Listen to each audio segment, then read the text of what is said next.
to the live safari page and then post your questions there. I'm looking forward to chatting to you on my next WildEarth drive.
This program features live coverage of an African safari and may include animal kills and carcasses. Viewer discretion is advised. Welcome everyone to another beautiful and bright morning here on Djuma Game Reserve in the Sabi Sands. We're looking there where the sun is about to pick up above the horizon in the east, and I'm very excited. We are going to check out Tingana in a bit, and Andrew's going to check out the lions, which are not far away either. So lots of excitement for this morning. We hope that it's going to be a great one, so jump on board for your live safari through the African bush.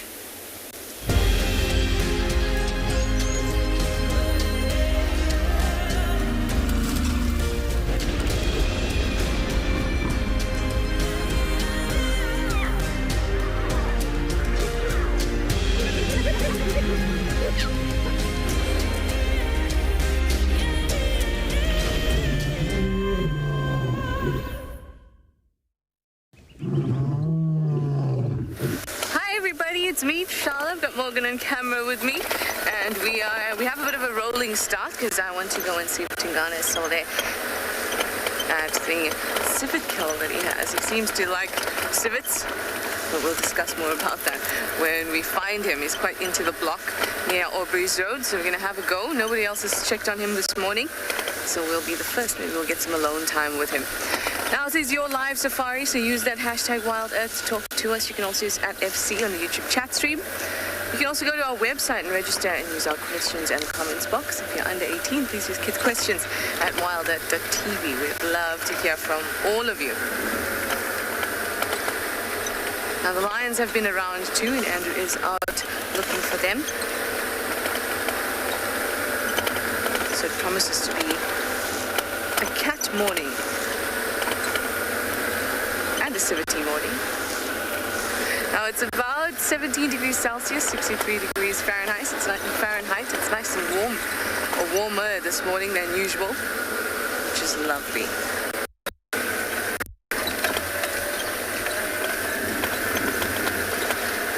There's lion tracks all over the place. So when we left last night, they were still around quarantine. Then they split some down via some towards Gari Dam.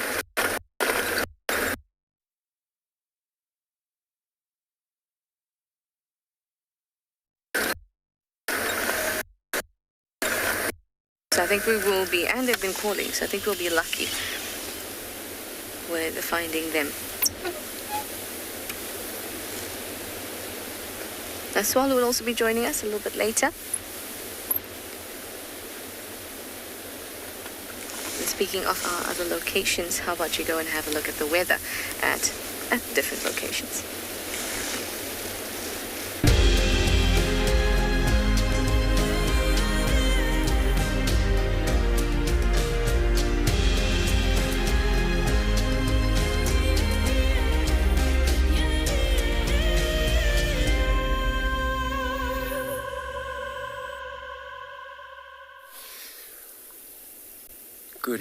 Good morning everybody. Well, welcome to Djuma Private Game Reserve. Here looks like we got probably looks like a dark man, just taking it easy, sleeping for now, and looks like they're only by himself. Hopefully the whole of the pride, they've got to be around. So my name is Andrew this morning, and then I still have a Theo on camera. So it's actually very nice to see a male lions. In fact, we're very close to the camp here, in front of a Vietela camp.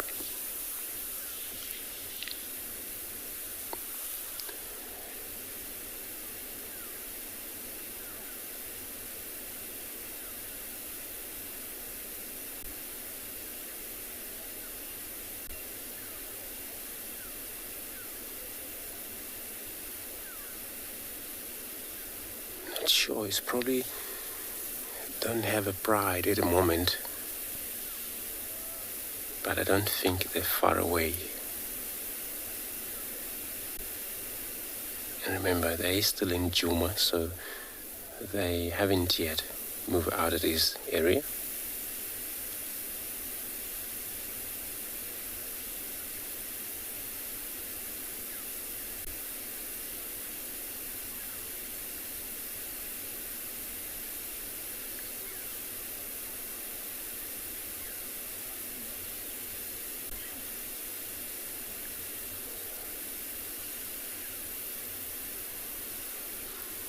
There's been a few of a communication at night, and they were roaring around. Probably him also trying to communicate with the rest of the pride.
That was such a stunning.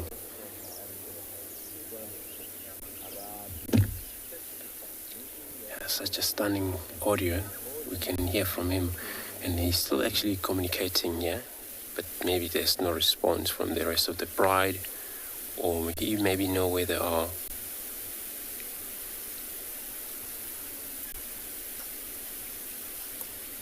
Oh, he's got to respond.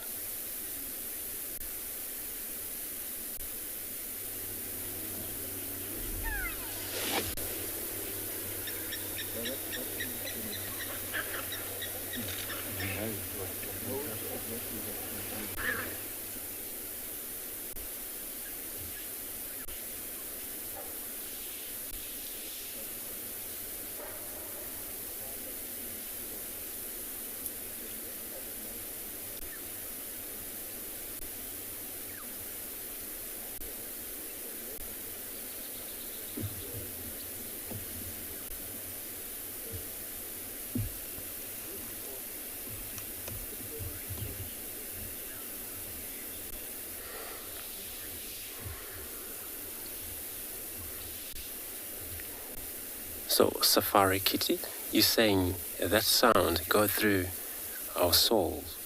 Indeed. I mean, it's since we're so close to him, all you hear vibration. So the whole car vibrate.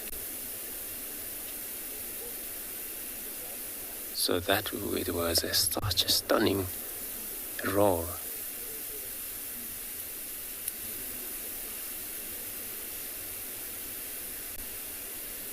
Just kind of not sure why the separation took place. Probably he just slept for long and the bride have moved off. But lions do that. There's a time they stick with the bride for longer, but also there's a time they do their own thing. Maybe this is what is happening.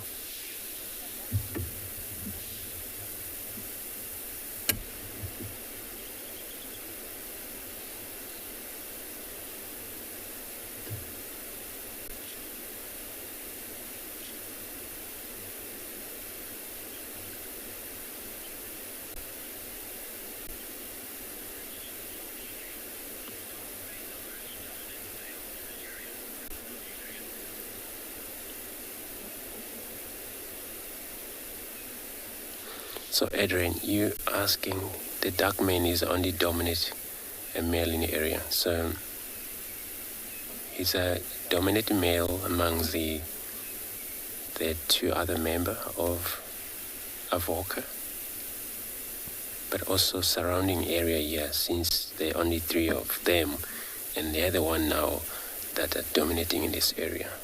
But it seems to be the biggest on all the other 2.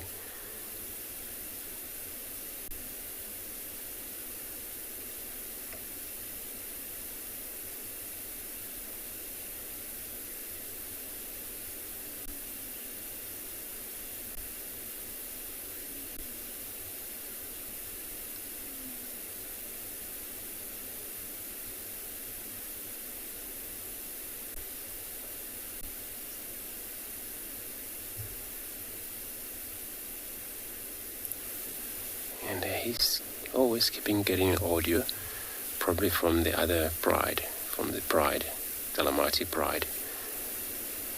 But just not sure how far they are at the moment. Just gonna take a listen to that again if he does roar.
Beautiful.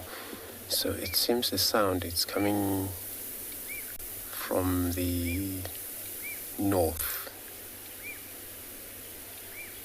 which is to our right there, and that's where the other audio of other members coming from.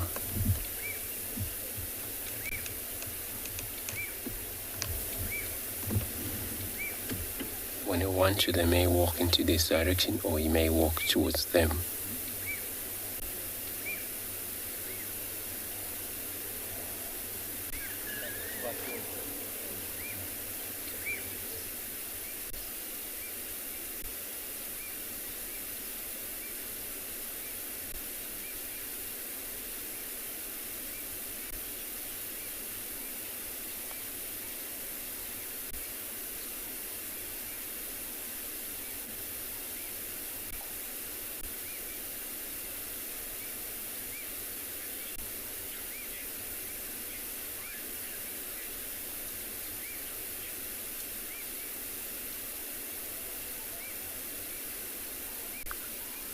triple X, you're asking when your lions has an aggressive roar. This is when the fight take place. So two different coalition of members got so close to each other, and then of course one has to show the dominance, and then this is where you heard a lot of a threat and a call, but so it's still a territorial call that way. So this is where, but now this is all about communications, as you can hear.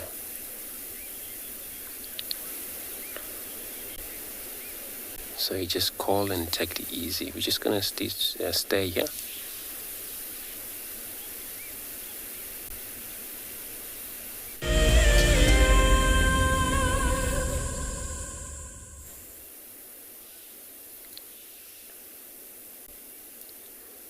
So now he just close his eye and put his chin on the ground.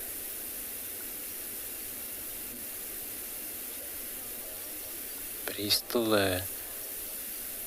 able to hear what's around him.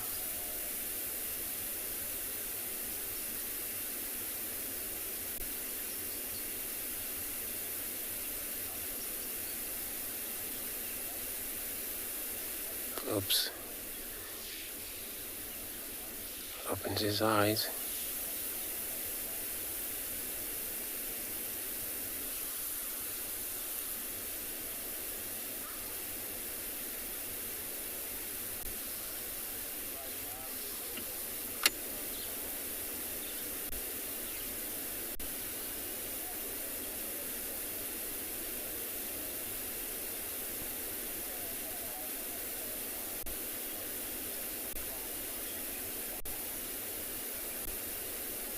And where he is at the moment, it's not a probably way of hunting, because this is right in the open.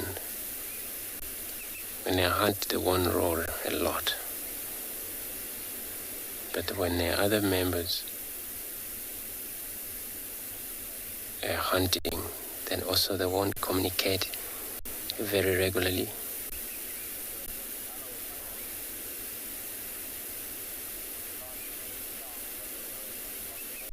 Probably heard something.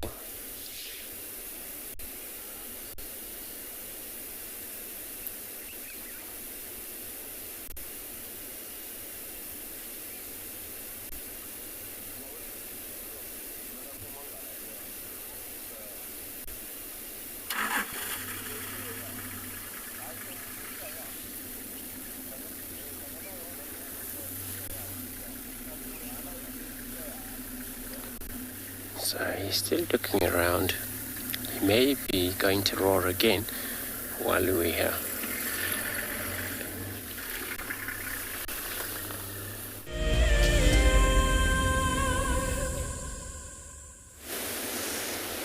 We have managed to find Tingana in this block. He's in the same spot as yesterday. And off he moves.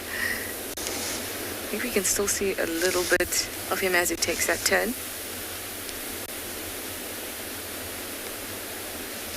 He seems to have finished. I think he's managed to finish most of his civet. And now he'll just be cleaning himself, which hopefully means that he'll stay put in that end. We can go around and have a better look at him.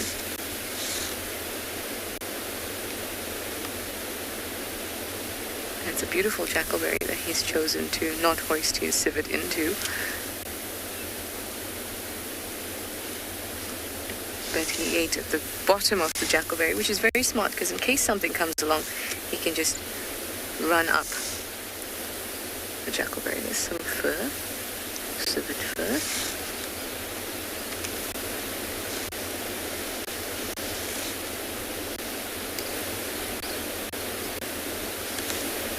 Oh, it was quite a tough block to get through. But we managed to find him. That's why it's actually very important to be able to ID trees. because what I was told really to come into the block and look for was a jackalberry near the drainage line. That can be a difficult ask, but if you know your trees and you know that there's mostly just combretums around you, you can easily pick out a jackalberry. So a good reason to know your trees, everyone. Well, we're going to swing around and get a better view of Tingana. We're going to send you over to Andrew with another cat. It's dark mane.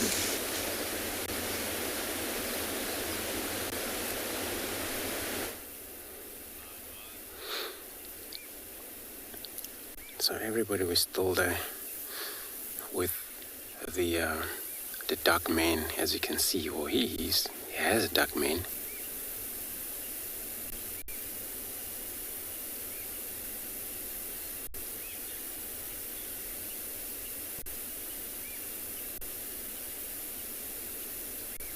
And the other guys, they're trying to relocate the other pride.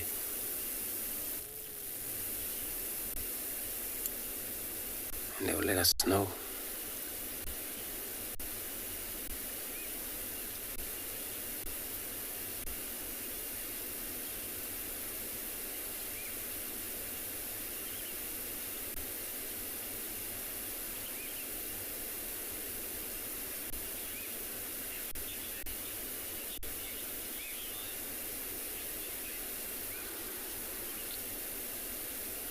Never too late. So you saying that it's such a beautiful big lion. Yeah, he's actually big. Amongst all the two, the other one, it seems to be the biggest. And then even well developed, the dark mane on him.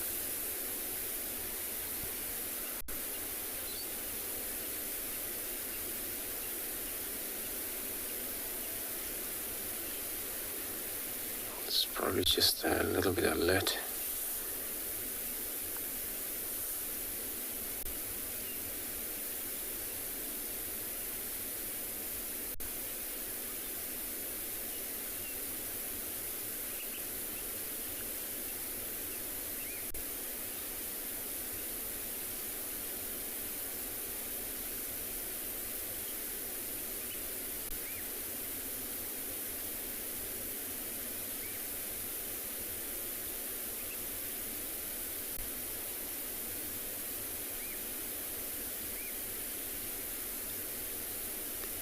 Now,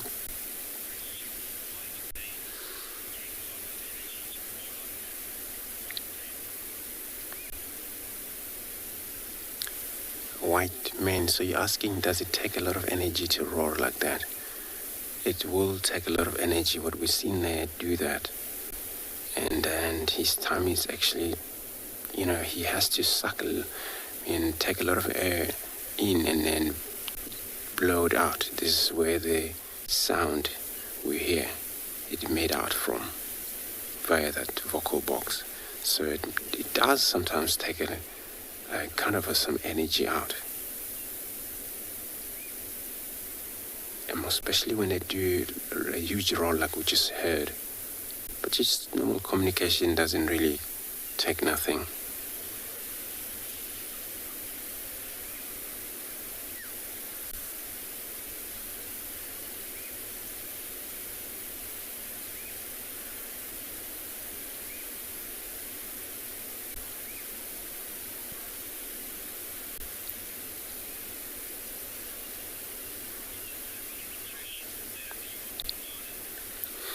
So everybody, we're going to stay here. I'm going to be sending you across to Shawl, who she had a beautiful view of our Tingana, the Leopard.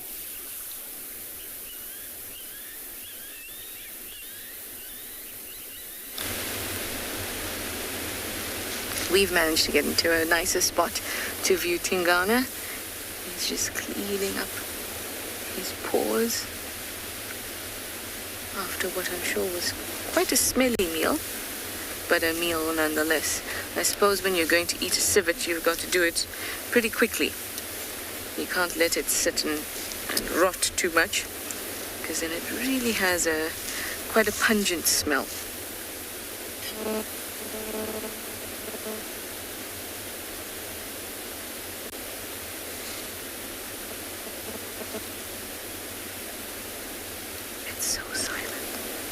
Can you imagine how many times in the middle of the block there could be a leopard going about its business in absolute silence? No birds shouting at him, no alarm calls from antelope or anything like this, or anything like that. Just silently going about their business, and how lucky we are that we can find them.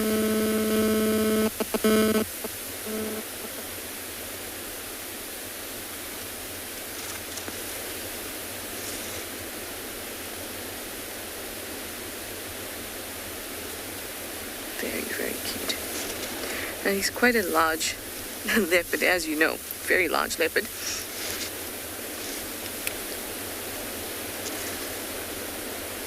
And he really does look in fabulous condition.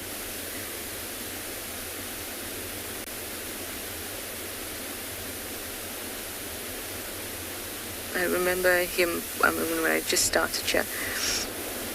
And he was still an older leopard, but he was in fantastic condition. I don't think he's deteriorated much since then. Perhaps he was a little bit more bulky, but I think he's just great. The best condition I could have predicted for a leopard his age.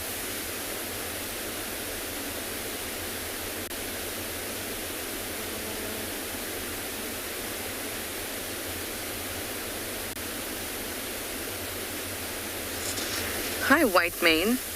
You'd like to know if I think it's quite unusual for him to catch a civet. It's not. Oh, look at this face. Hello.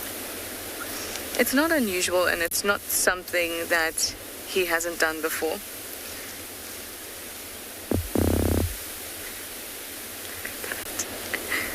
He certainly has done that before.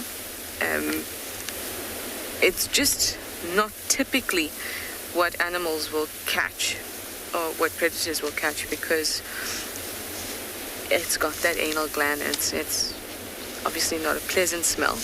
And the same goes for mongoose. Not a pleasant smell. But, you know, when you're hungry, and that's why I said earlier that it's important that he ate it quickly, so it doesn't start to really reek, because it can.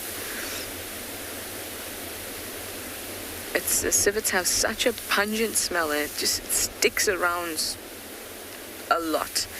It really lasts a long time.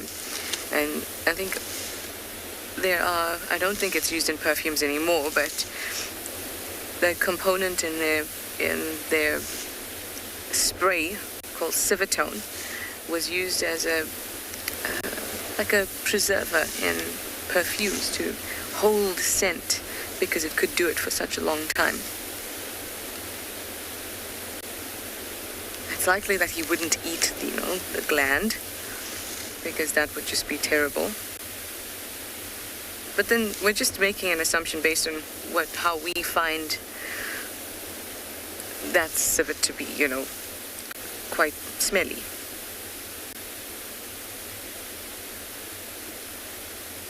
Maybe to him it doesn't bother him at all.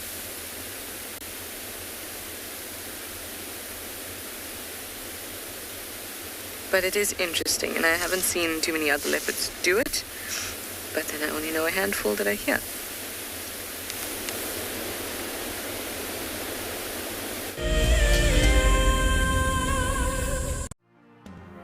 Hello everyone, my name is Elmarie and I'm very excited about this drive.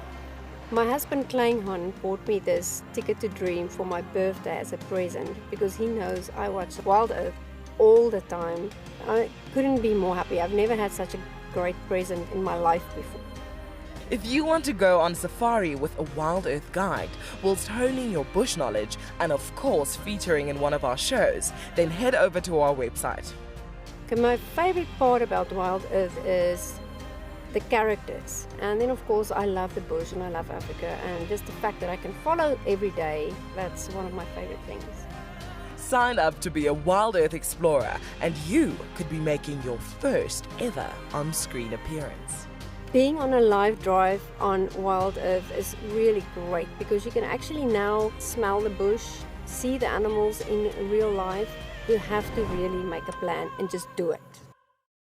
As one of the industry's best and FAGASA-endorsed training institutes, NJ Moorfield Guide College produces professional guides of exceptional caliber and gives students from around the world an incredible experience. NJ Moore offers courses to suit all types of interests. The full-length career course results in a FAGASA-accredited qualification and the option of a 6-month internship at one of Moore Family Collection's luxury safari lodges. Shorter courses are a great introduction for those considering a career in field guiding or even a life-enriching experience in your gap year.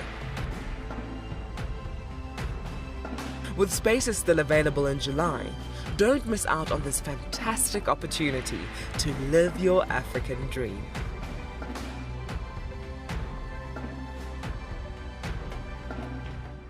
My name is Ross and I'm a field guide at andBeyond Phinda Private Game Reserve. I love getting questions from guests on WildEarth because I love sharing and learning information about nature with new people, and it also makes me feel like you're all joining me in real life. If you want to ask a question on WildEarth, then you need to register on our website. Once registered, go to our live safari page and submit your question below our live feed.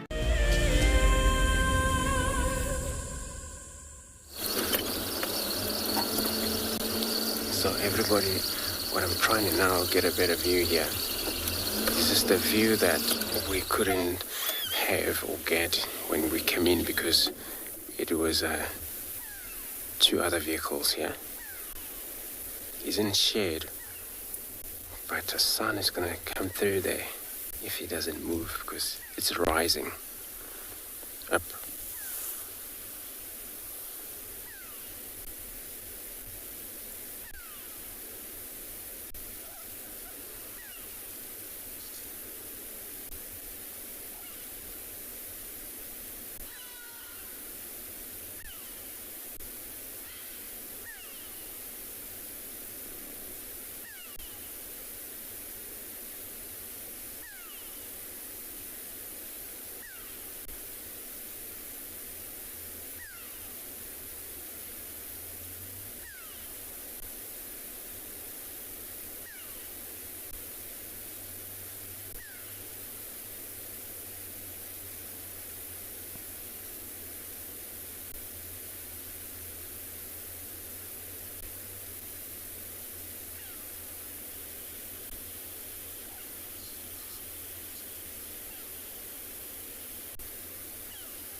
So you asking that would the bride come to him since he's the leader? Depend. So there is a few situations here. If where they are they on probably deciding to go a different way and then they won't come this way. And that's why they respond when he was calling, so that when he wants to, you would probably go join them, or he has to know where they are, which position, in case he has to look out for them. But also, it happens maybe there is a delay because they got to hunt as well. The female, they're capable of hunting more than the male do. So that's probably why they won't come right now. But if the general direction for them is always this way, then they would probably come in by him.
So it was a like whole vibration. So everybody, I agree with you. You're all saying that this was really incredible. Well, we actually sitting in front of him, whole cars here. It was like a vibration take places anyway. I know Theo was trying to hold on in the camera, if I'm not really mistaken that, just to make sure there's no little bit of wobbly in the camera. But there was a very much sound coming out of him, especially when he just roared and his head is already on the floor. That was even the worst part. And then the response is still coming, but from various different positions. It looks like this member also scattered around, some to the north, some to slightly west, where he's looking at them back there.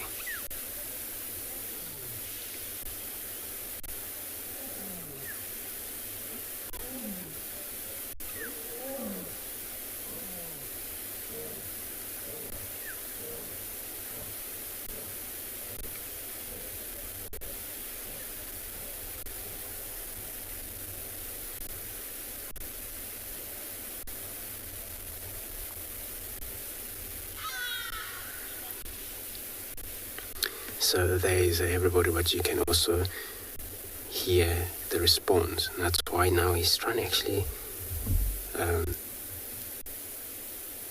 to get very much excited about that, because the response, it's getting nearer and nearer to him.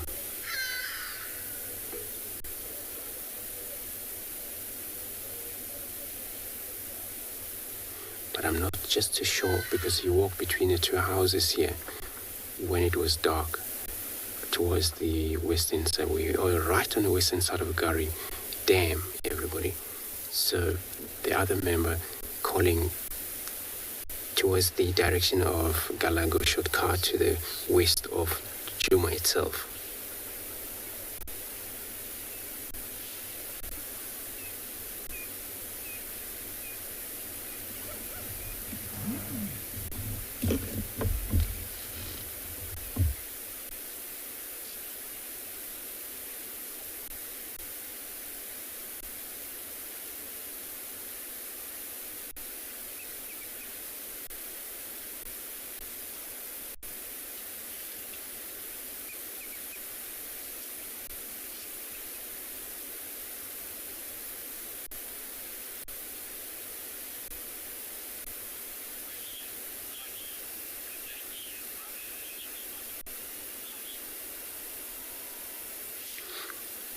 So he's going to move out there.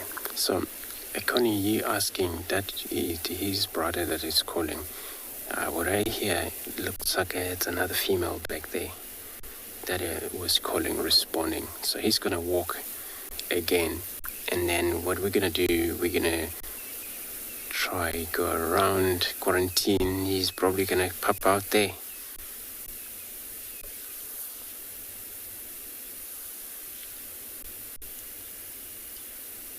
This is where he's heading into. That's where that response came in from.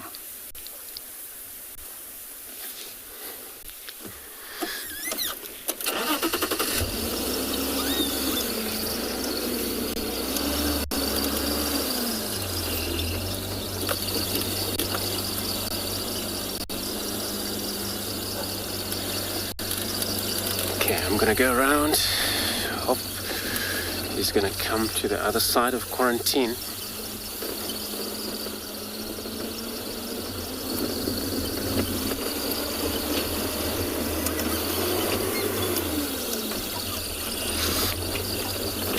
Then we'll see if the whole pride are there or they separate from one another also. We'll find out not just now.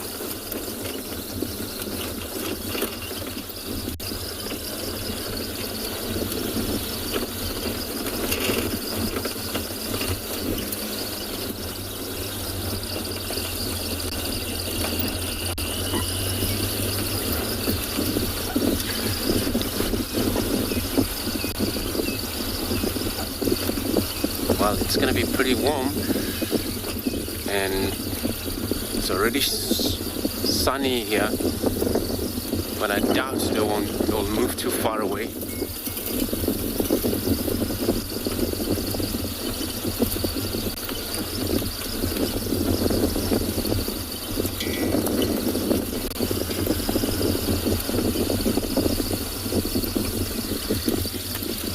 So I'm going to go try to see if he'd come out of that between the houses there.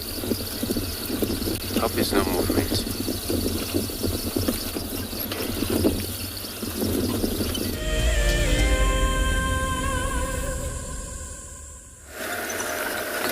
Well, Tingana is also highly mobile, and I've lost him in the block, but he's heading in this direction. So I've now come onto Aubrey's Road, hoping that he would pop out somewhere here so we could see him nicely. He would have definitely popped out on this road, but I mean, it took us so long to get out of the block because it was so thick. He might have already popped out. Either way, I think that he would go north so we can stand by on the fire break.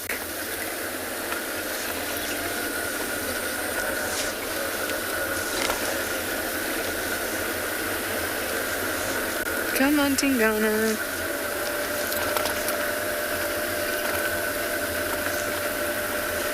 Yeah, he just decided to move directly towards the drainage line and then move along it.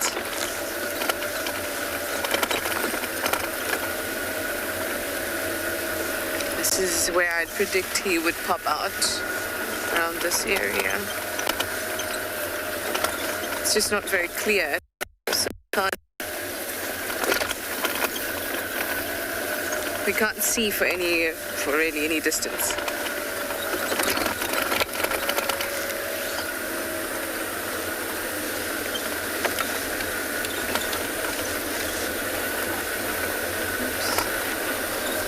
Maybe park here for a moment where I can see through that bend. See, it's so difficult with him because he's not going to be scent marking, he's not going to be sawing. He heard the lions and he just moved very quickly. Excuse me. So he's getting out of the way and away from the sound of lions. He's obviously uncomfortable with them too close. So he's going to sneak back to whichever area he finds safe, whether that's the west or the north, we don't know. But hopefully we'll find out. Most importantly, I hope we get another view of him, since it's so seldom we see him.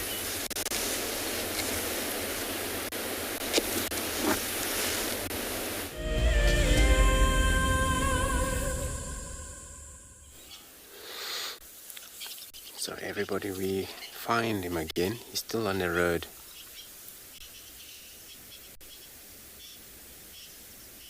And this is the access to the Riatella camp itself, so he's still on the road.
So yeah, that was amazing.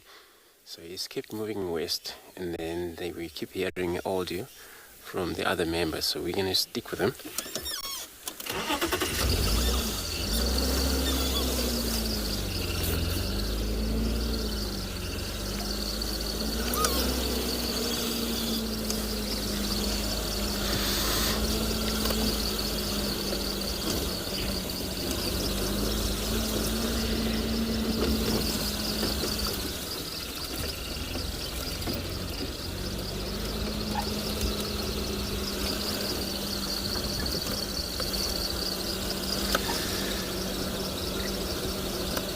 So, Michael, you're asking when last did he eat? I'm not sure. So,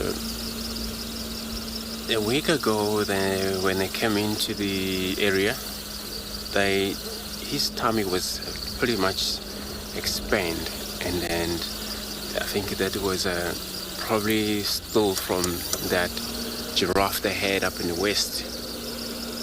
And then, what I believe, if they haven't eaten anything from there, now they have to eat something, sure, because it's been already a few days then, and they're still moving around here, and they crossed into Manyeleti. We didn't have them for 2-3 days or so, and until they come back to us. But when we find them, their tummy was still empty, so probably maybe they didn't actually eaten since. If they did, then it's a small thing. But in whole, remember here, since there is a whole group, they need a sustainable kill. And that would be anything from kudu, male Ngala at least.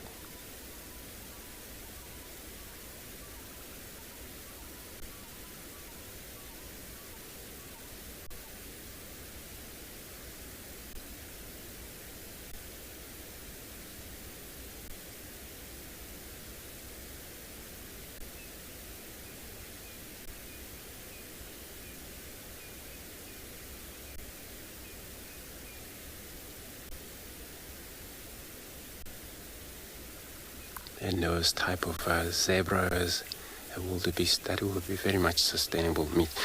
Can I keep up with them?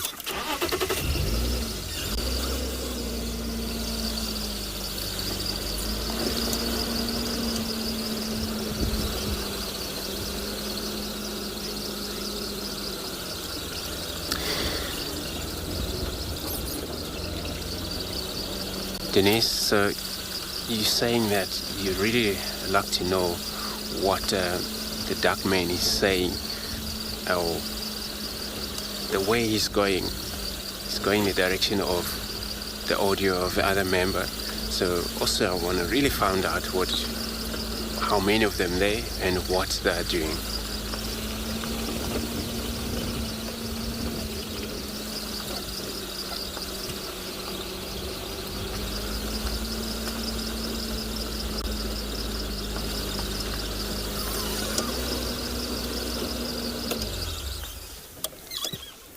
So female, they can also assist the male in terms of territorial defense.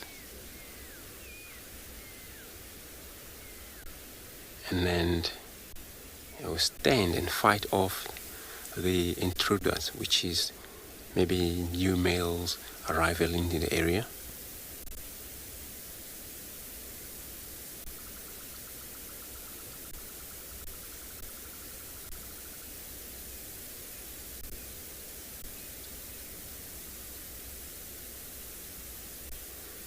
So I don't know, he's not taking that turn there.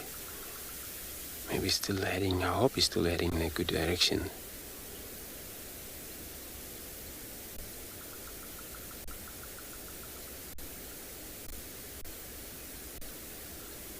So we're just gonna watch him do this, because sometimes he will walk over the bushes and then touch his lip.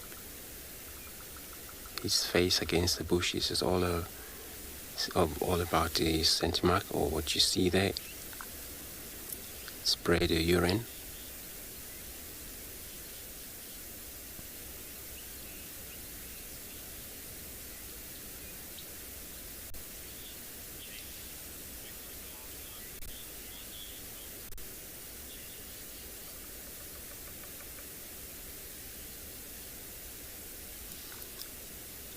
So, Jason, you're asking when last time I seen a blondie and a mohawk.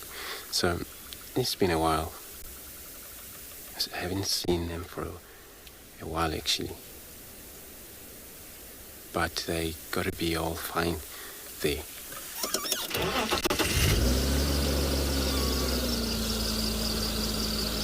So, since I dominate two different pride at the moment, and they always separate from one another. But it's greater that he stick with the Talamati pride, and then the other with the Nguma pride. Probably maybe one with the Nguma pride, the other one would just gonna assist being in the area.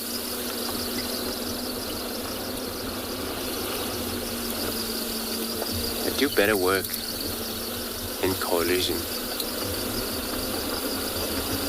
than being a single male, though.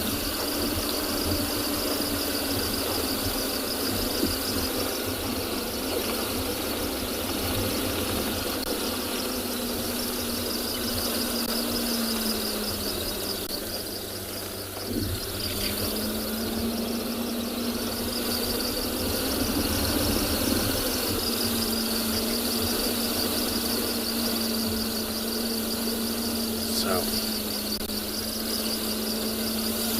always keep a distance. So we gotta. He still had a comfortable of having all the road by himself, but also for him to be able to. He has to stop and listen every now and then.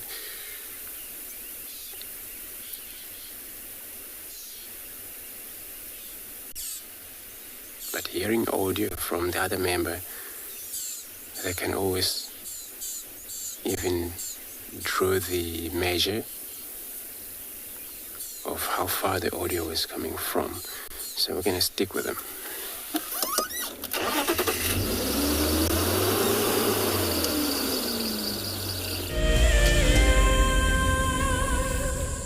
As the sun goes down in Africa, for many, the day has just begun. WildEarth is ready for the next brand new concept, and this time it's at night. A specialized thermal drone will take to the air under the cover of darkness. As it flies above the bush, it will be searching for hotspots on the ground. We might have a leopard on the far right of this group of hyena. The ground team will then be called to identify the animal. It is a warthog. That's exactly what it is. So there we go. It was a warthog that was running away from... Sorry, Warty. And of course, it is at this time when the big cats are on the hunt. Yeah, James just head a little bit more left. Okay, copy. I'm going to go north around on Impala Road. Okay, the lions are on the move, guys. Lions are chasing the wildebeest. WildEarth is looking for a sponsor who can help turn this show to a long-running series. If you are interested, then head over to our website to find out more. wildearth.tv/sponsors. Across southern and East Africa, the Endangered Wildlife Trust works tirelessly to save species, protect critical habitats, and benefit people.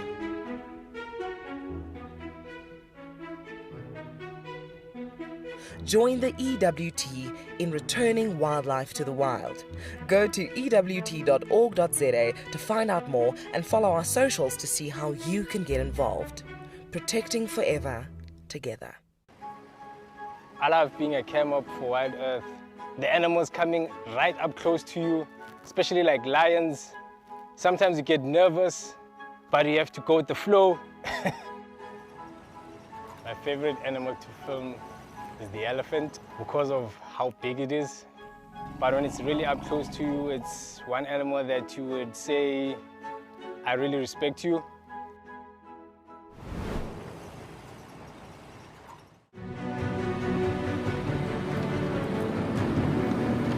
We've seen these ellies really chase wild dogs before. Let's get into the spot.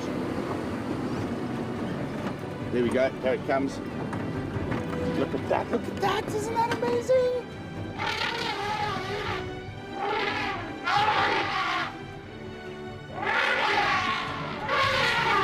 Expect the unexpected here on WildEarth daily.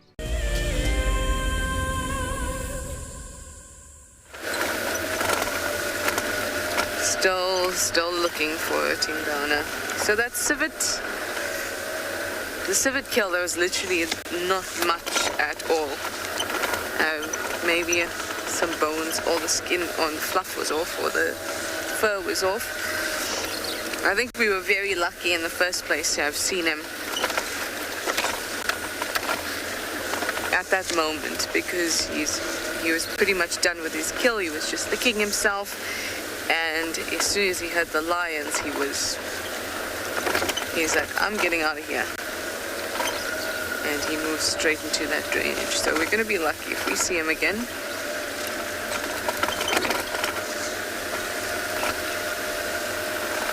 This is my third drive on this road where I expected he may come out.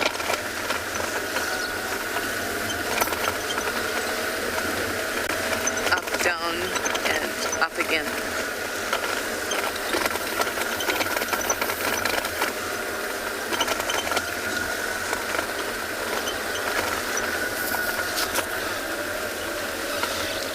Hi Benson, you'd like to know if I think Tingana's too old now to hunt for bigger prey? No, I don't think so at all. He's hunted civets before. He's hunted smaller prey when he was in his prime, so I don't think that's the reason. I think he might be a little bit more opportunistic, and that where another animal might another leopard might not take the civet and wait for something else to come by. He might just take the civet. But I don't think he's taking smaller prey as a result of his age.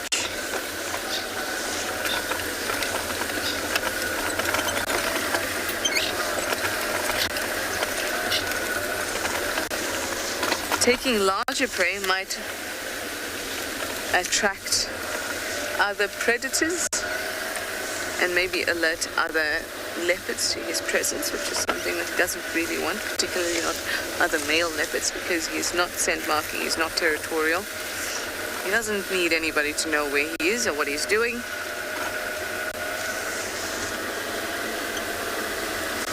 That may be a reason, but if he has the opportunity to take a nice big Impala or a Duiker, he's going to do it.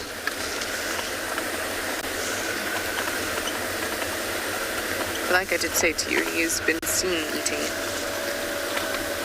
a variety of animals. Definitely doesn't just stick to the antelope.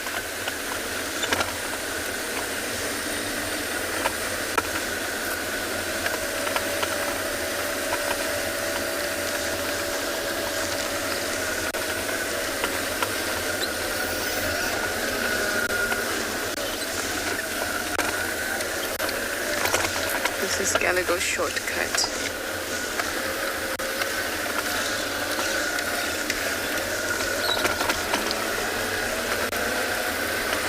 The block narrows towards the top, so it's a little bit easier to go across the boundary. It's much shorter than going through the block.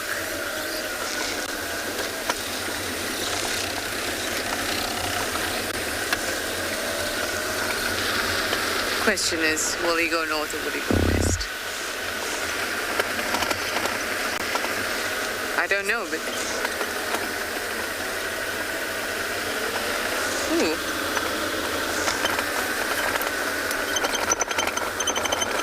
It looks like a lion. Let's get a little bit closer. Hi, Jerome. You'd like to know if all male leopards are nomadic? No. Just older male leopards that don't want to maintain a territory any longer.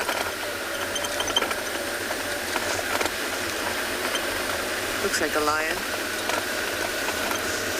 No wonder Tingana is just on the move. He wants to get away from the lions that are scattered all over the place. And my eyes are watering so I can hardly see.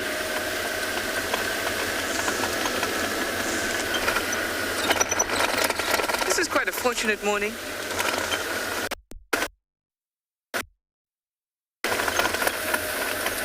The signal is not going to be great if we go further down, so let's have a look from here.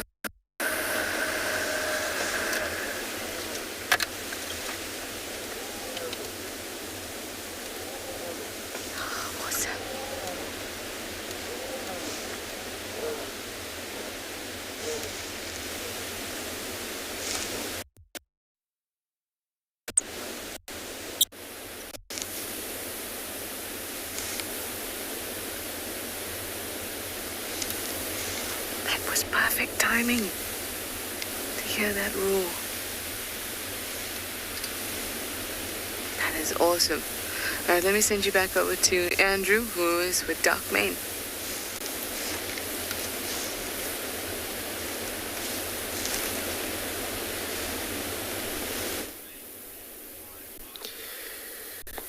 So everybody, we got a Dark Main still on the road, marching along the road. And he's still heading west. So now actually has walked far west, approaching the, it's called a sandy patch area in that, along the Vietnam main axis. Towards Gary Gate. He's probably had a lot of trust that other members are in this side, since he had a response from them. Located one line and heading west.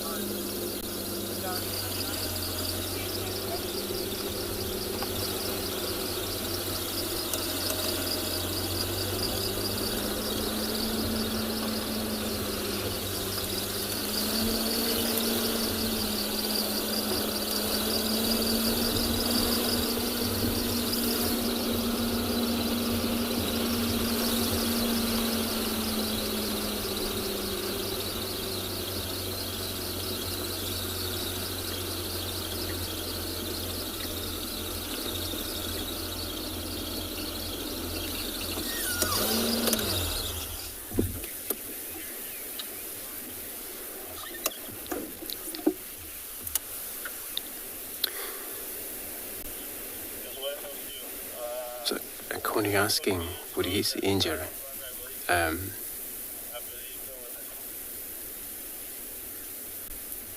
give him a little problem not protecting the bride. So he would still protect the bride strongly. That injury only serious limp when he just walk, maybe a few steps or begin to walk. But then, as we can see now, he walk perfectly. It's just because he's been on a move every now and then. But if he lies down for a long time, then the muscles stiff, and then it results in limping when he's just getting mobile, started to move. So that really won't affect the bride. The bride won't be in danger. He's still going to protect them.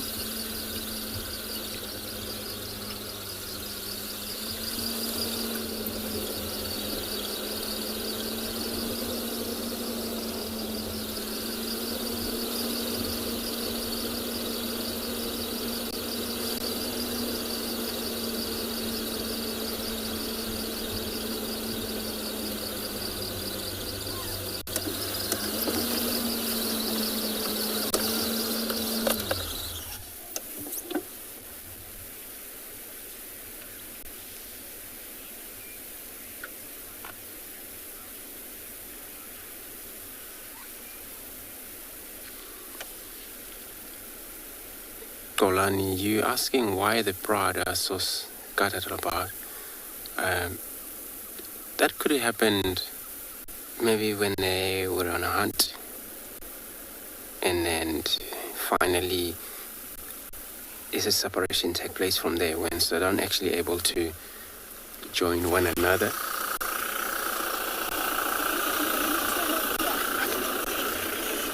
So yeah, that could have happened. Separation can happen that way when they're on a hunt. They would spread around, each one would take its position.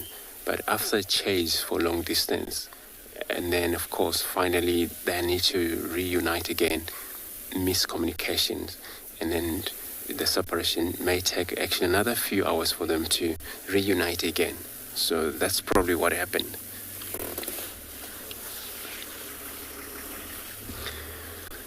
And then also with male like him, he always need his own time. When they pride on hunt, he just watch them from far back. So it's also easy for him to lose the pride. But he probably is going to find them again.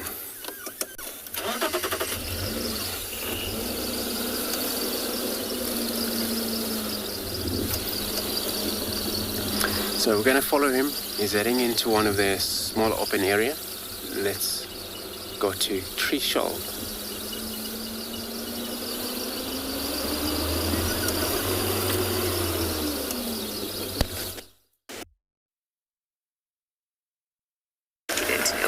I'm hoping, since that lioness has now moved off into Buffelshoek, it's the same Telemati lioness with the wound, and the wound was looking pretty bad. It was dripping blood all the way down to her front leg. So as she was moving, you could see little drops of blood as well. But she's still moving fine, so obviously the wound is not as, or the injury is not as bad as it looks, which is great for her.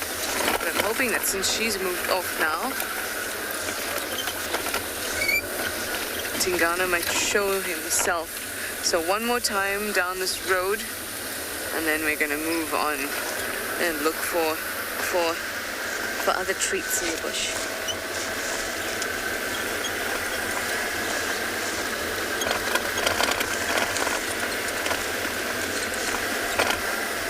It must be quite an unfortunate thing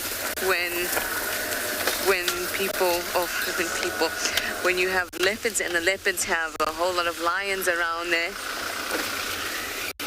and you need to kind of deal with all the lions scattered around instead of just focused on a pride.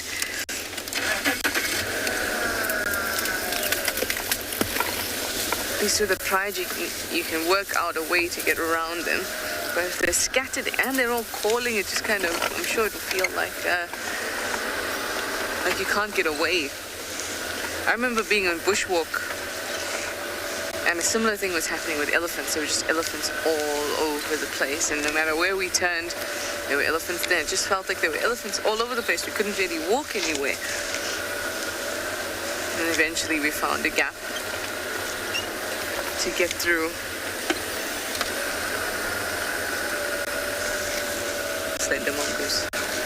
It's off the road now. But it was everywhere. Felt like you were being, like the walls were moving in on you. Elephant walls. But from Tingana's case, it's lion walls.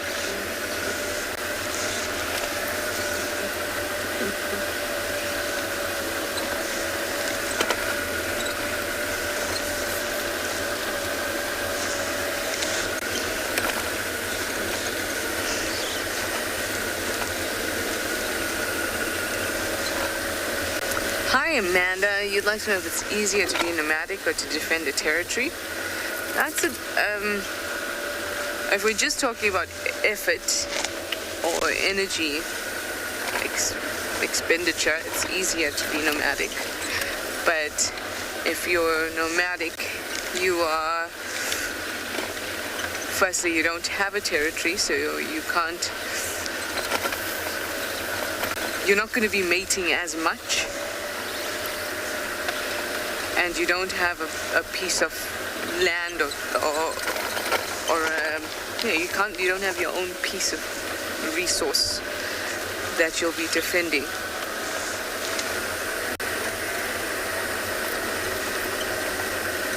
It's kind of like asking if it's easier to have a family or not. It's more difficult to have a family, but you have the benefit of being able to, well, I mean, this is a very, not everybody falls into this example. This is, you have the benefit of having a home where you have your resources and you know that's there. You have, you can mate, you can reproduce, you can, all those things.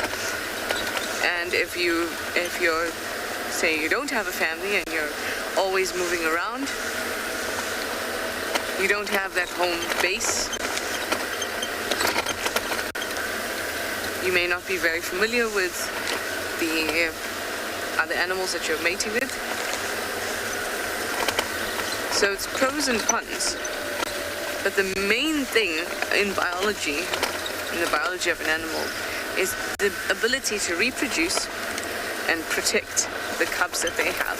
So Tingana can still reproduce, mate with whoever he likes, but he doesn't hold a territory, so he can't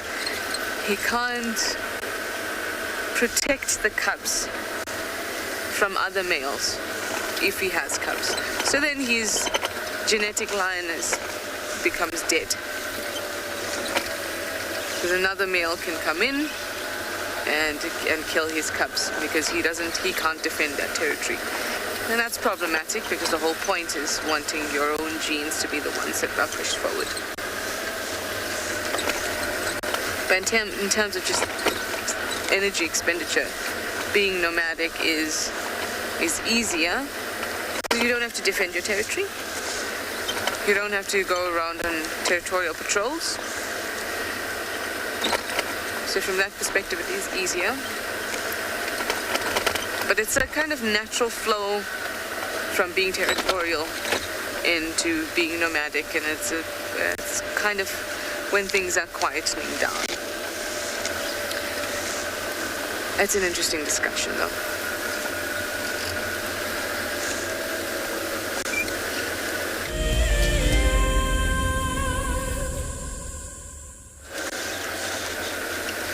I think that our hope to find Tingana was a good one. It was strong, but has now come to an end. We'll now start a new journey,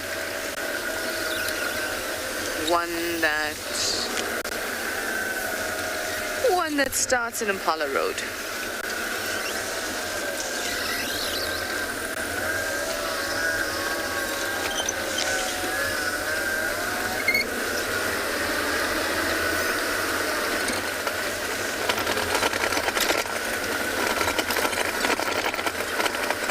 Tavangumi must still be on his baboon kill from yesterday, so I don't think that he will be around this area. Tortoise Pan might, and Kara might.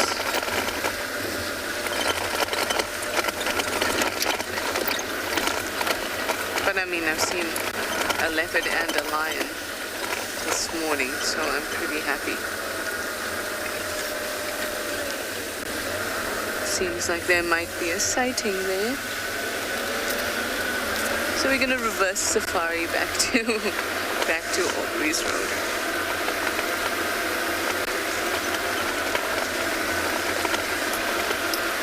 I always wanted reverse gears on a car so I could be like Kit and just quickly reverse and maneuver. Now I just have high rev reversing, which sounds terrible. And now I can't be like Kit. I could be like Trishala Knight with Wendy as the new Kit. Anyway, let's Besides, that has nothing to do with the bush, everyone. But let me now go down Zoe's road instead. Let's see what we find there.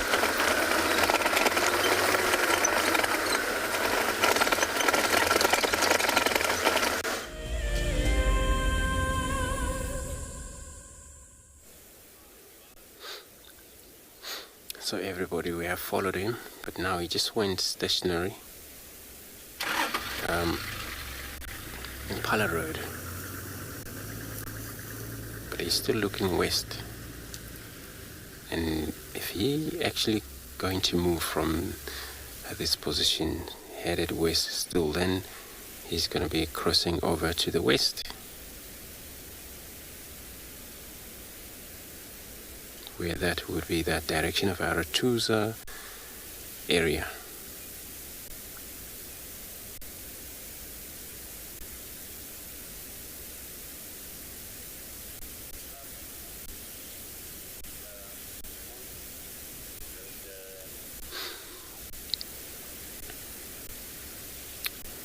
But he's still actually on a lookout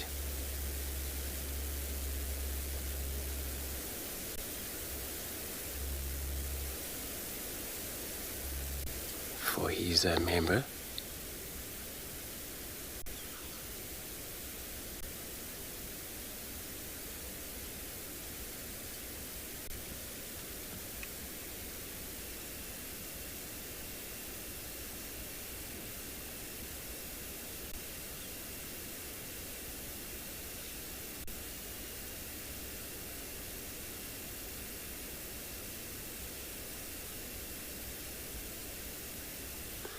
But yeah, he will be always welcomed to the Pride.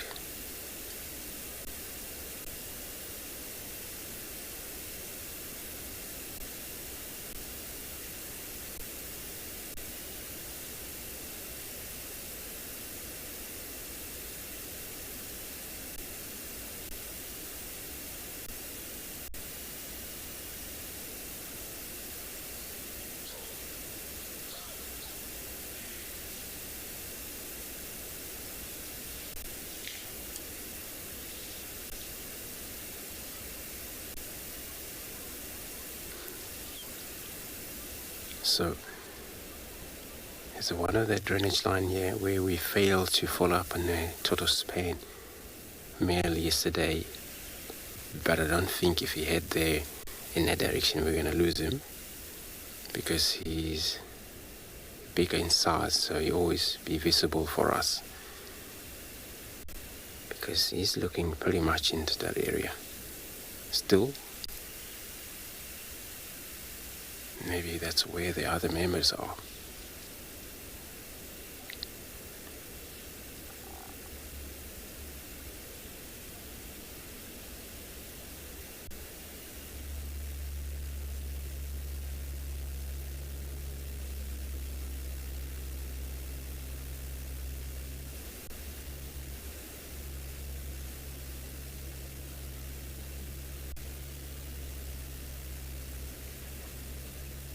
See the sun shining through his face.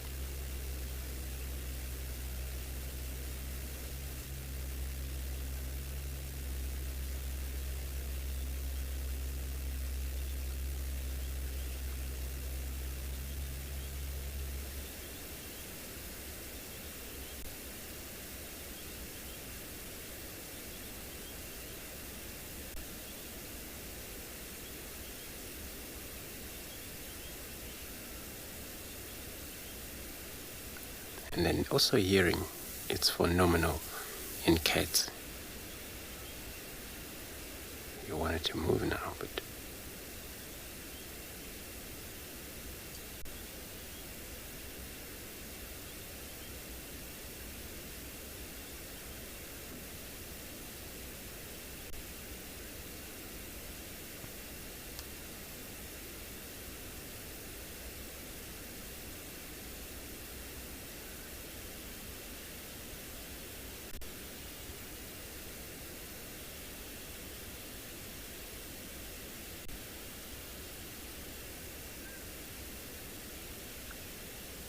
so if the other member far behind him. He's been spraying over and over when he was coming down here.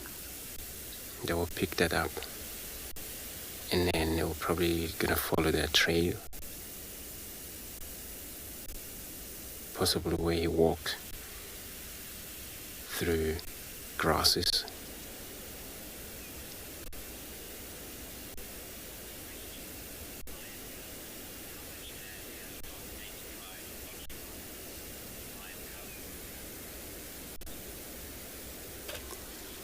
Lion cub, you're asking how big a land their pride they occupied. So at the moment, I think it's quite a big, because they already access to the west, where these are up in the Simbambile and that portion of Aratuza, but across Djuma to Bevelsuk. So it's quite big, probably another 17, maybe 20 square kilometers, somewhere around there. Could be more or less.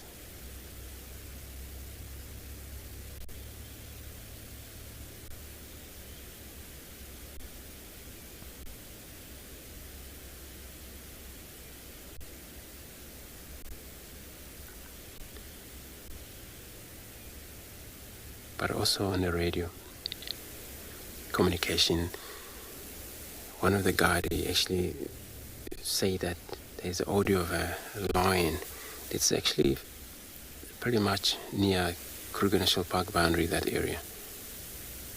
And when I asked him what do you think, which male he is, he said something about S9 male, and it's probably the pride that come from the Impala, which is in the Kruger National Park in that area. So we're not sure. We will see.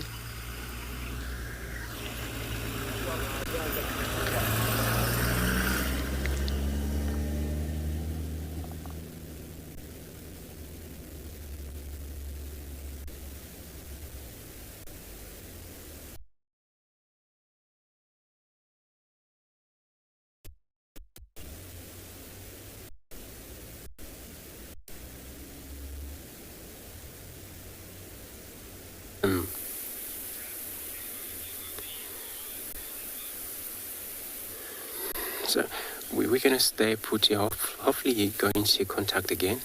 Let's go across to OB on Tswalu to say hello to everybody.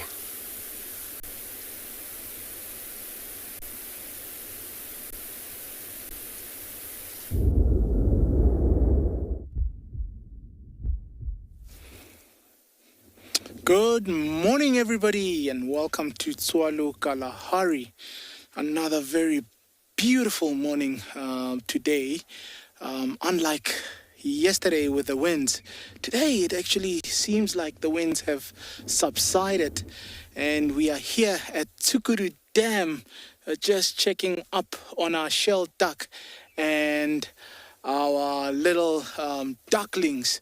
My name is Obakeng, and behind the camera we've got Gert doing a very, very wonderful job for us there with his lens. I mean, look at those in the distance there. Those are the shell duck I was telling you about, with the little ones there.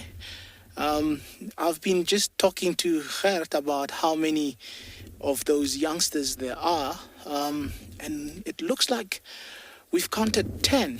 There's also some dap chicks also in the mix there. It's always wonderful to see the dap chicks also come through. Very interesting mixture there to see. The ones on the far right, that's the dap chick. It's almost the same size as the youngsters of those shell ducks. Very, very beautiful. Pleasant way to start the morning. From here, what I'm thinking is probably try one of the 3 of Meerkat groups. I'm not sure which one I'm going to be lucky with this morning, but that's what I have in the back of my head. Make a visit around one of those and see what we find. The sun is just peeking over the corona bag, and hopefully we'll just catch them in time where they are getting out and sunning themselves and doing their daily chores.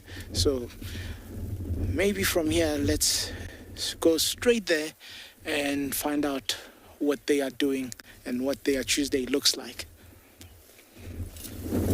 Stick with us. Let's drive.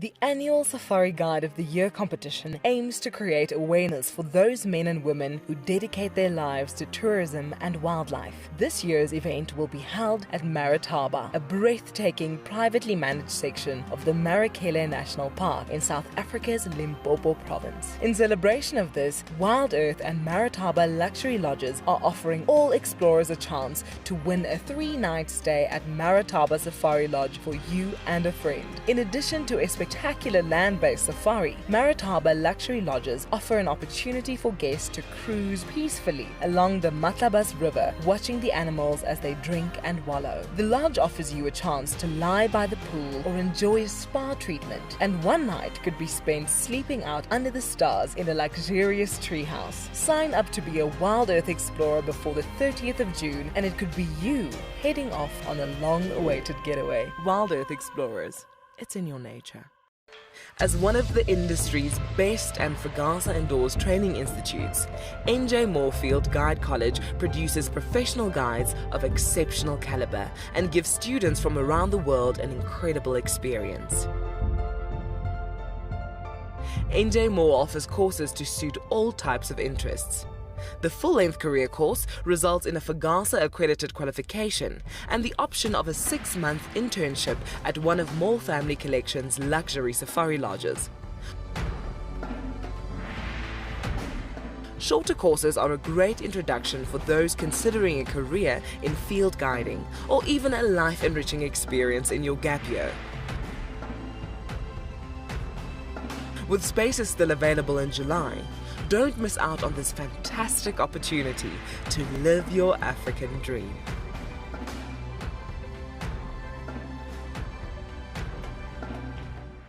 My name is Lauren, and I'm currently working in Djuma Private Game Reserve here in South Africa. I love answering your questions during the live safaris. It's my favorite part. It feels like you're on the vehicle with me, and I'm able to teach you exactly what you want to know. If you want to ask a question on WildEarth, then you need to register on our website. Once registered, you must go to the live safari page and ask your question below the live feed.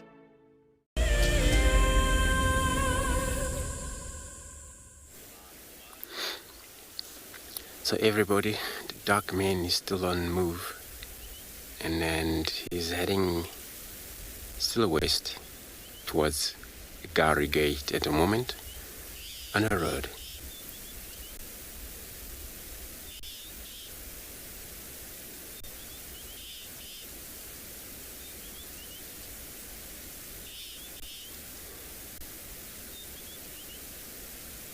And then he's still lowering now contact.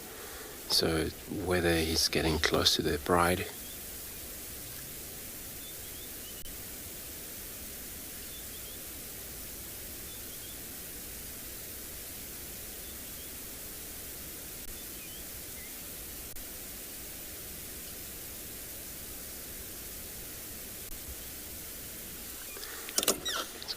near him.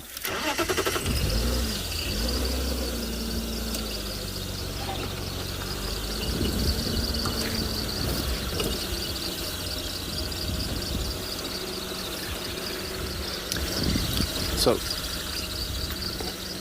Johnny boy, you're asking when would he start push the young male out? So there's a 3 young male in a bride.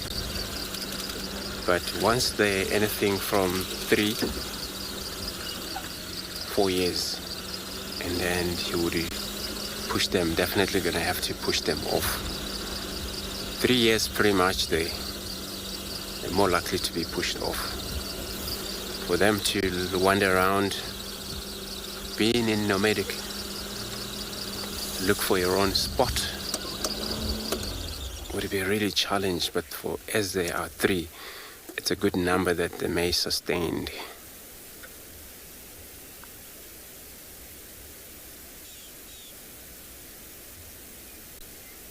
But they weren't going to immediately dominate wherever they're going to go. We're just going to take it easy until they, anything from 5 years, somewhere there. But also depending if there's how many number of other male in the area where they're going to go. Some, they started to take over the bride very young age, the minute they separate from their bride.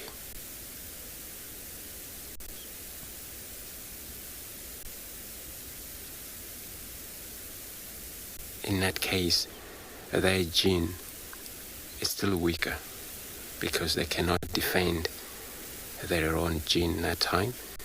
They may breed, but then may their offspring been killed if they ever comes now the stronger male into an area, find them still there. If they're going to abandon their bride because they don't win a battle, it means that their offspring may more likely to be killed from the rival male.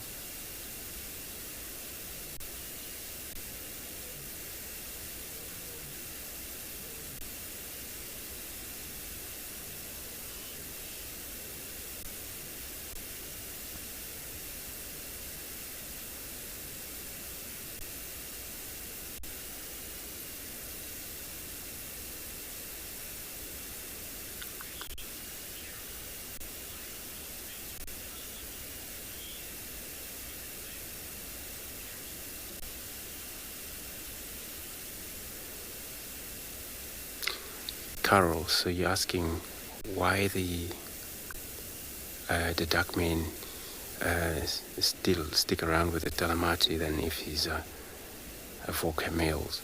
So what now the situation is, they dominate a number of brides, but for them to do this, that's very common. So they occupied such a massive area, and then they have to spread around the other. They would have to operate on the other side with the other bride where he's still around in his area. So it's common. The only worst part, it's when the challenge comes in, and then if he outnumbered, then he won, maybe not really win the battle, results in death. We saw it on many males came to the area. So I'm gonna get close to him.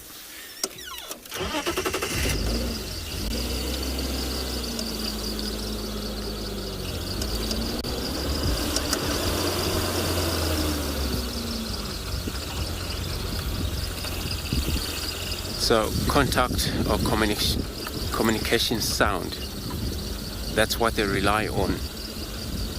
So now they are all roaring wherever is the other member far south. It's still quite an early morning. It's probably maybe they got an audio that they still find everything's still under control this side.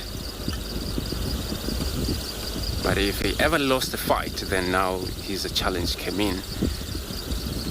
He may look for the other member.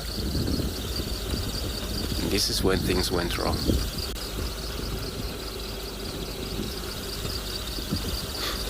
So I'm gonna keep up with him. I'm gonna be sending everybody across to Obi, where he's on his way to find the Meerkat still.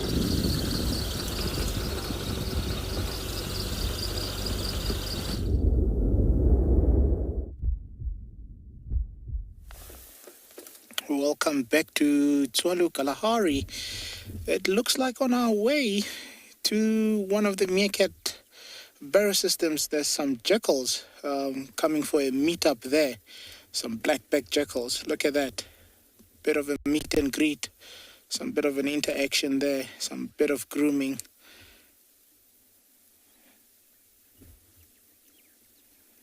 Sniffing, smelling. It's just a meeting ritual.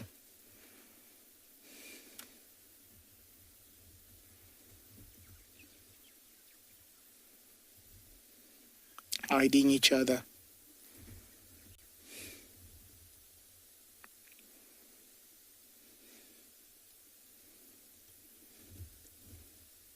One trots off. Not too sure to follow or to go the other way.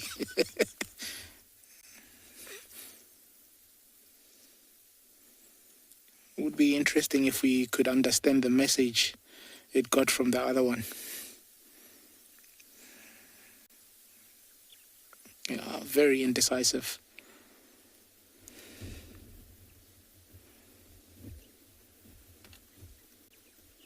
It's almost caught between a dilemma there, thinking, should I follow, should I go the other way? Probably the other way is where he's interested, but the other one might have had a bit of a more interesting something to invite to. Amazing how nature works. And the direction that they're trotting away from the meerkat barrow, which is, for the meerkats, a good thing.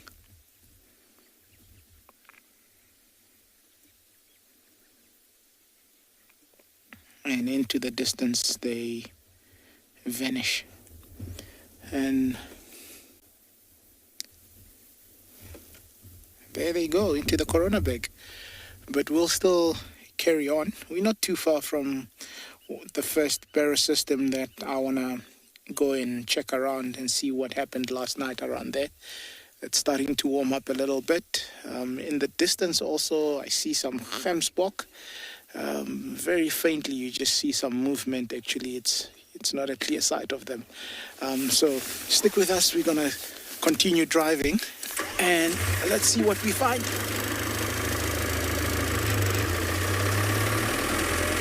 Well, there they are. Some gemsbok, some wildebeest. Just tried. Nah, it's not the clearest.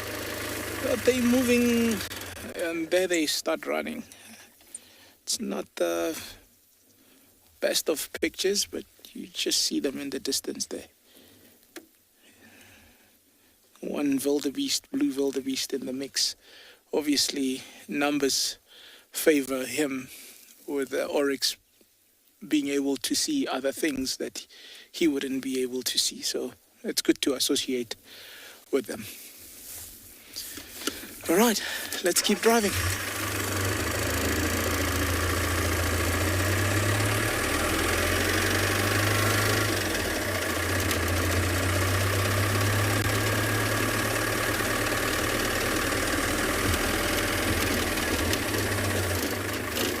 Let's try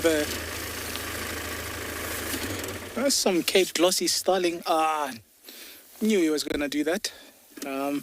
Just sunning himself, but it was nice to see those colors, bright blue colors, coming through the iridescence.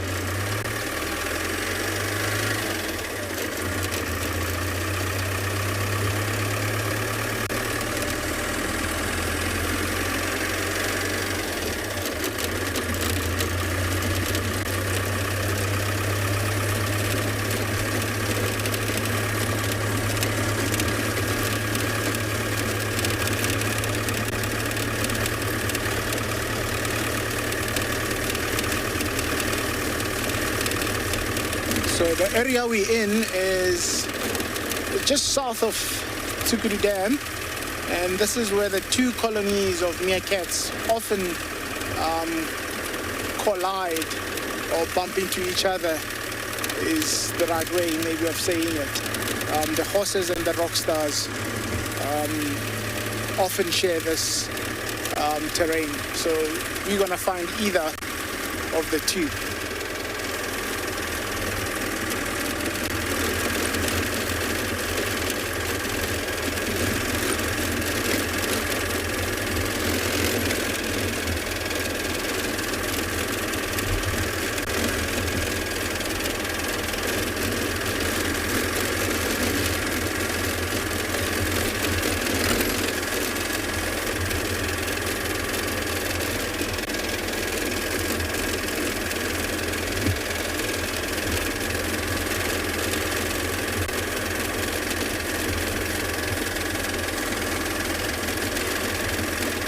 Some more orange to our left.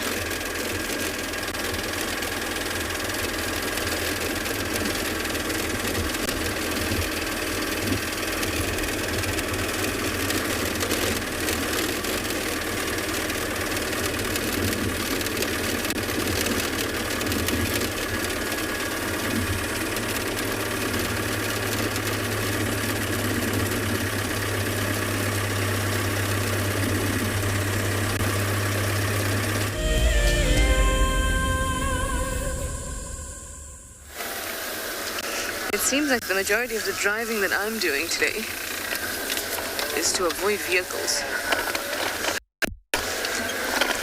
Just turn around now. It's not that I dislike talking to vehicles, it's just a little awkward when we're live. You know, sometimes people don't realize we're live. They get very excited to see us.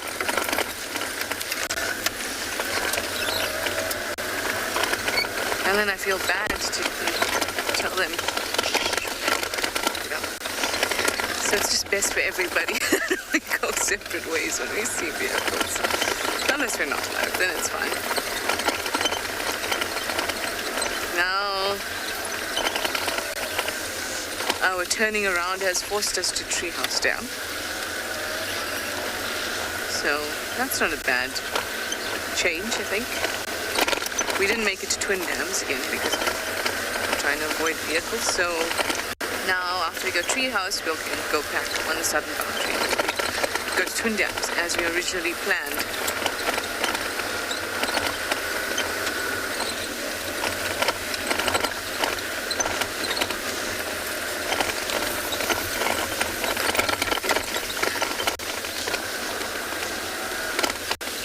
There's usually some really nice birds in this little spot. So I'm just having a slow and careful look.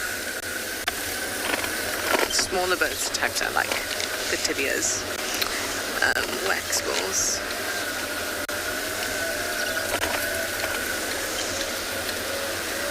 It's quite close to the drainage that's off Tower South here. So birds also enjoy drainages, like all animals.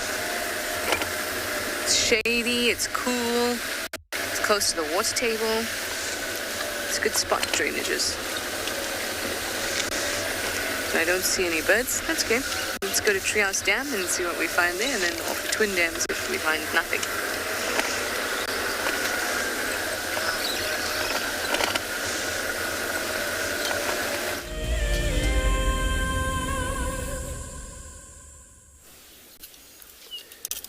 Everybody, we still got the dark mane.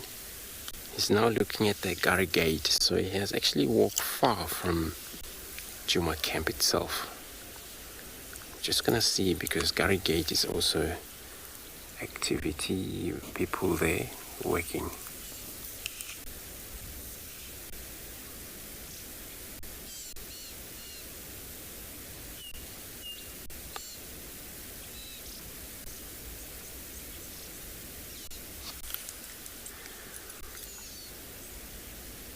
And then now he's just busy looking at the people there.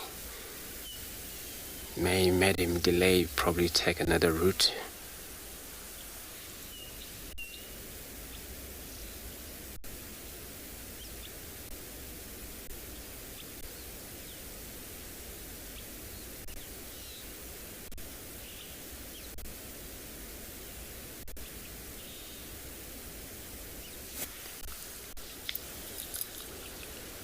And this is where he always getting an audio.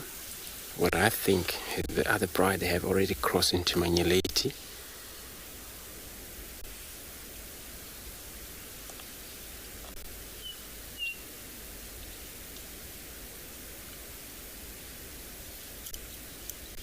And for him to cross, follow them. This is actually easiest axis. Oops, you're gonna just avoid the area. Stopping for short break at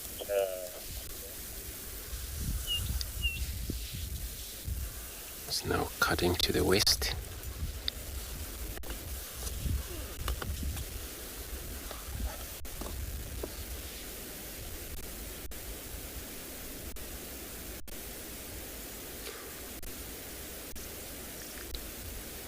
So I still have access where he just got it in.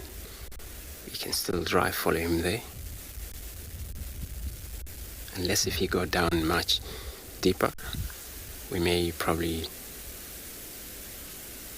lost maybe communication but I'm gonna try follow him slightly.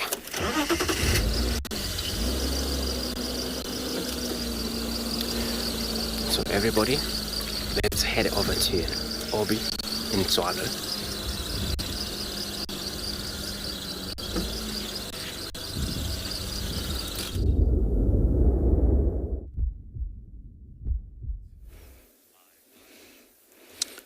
Again at Tswalu Kalahari, one would think it's very obvious to just go to a barrow system and find meerkats waiting. Well, surprise, surprise. Look what we've got. We're at the barrow system and it looks like everybody's still underground. Give it a couple of minutes, see if they do come up. Otherwise, we'll try the second group. And there's so many reasons as to why they could still be under. So many reasons.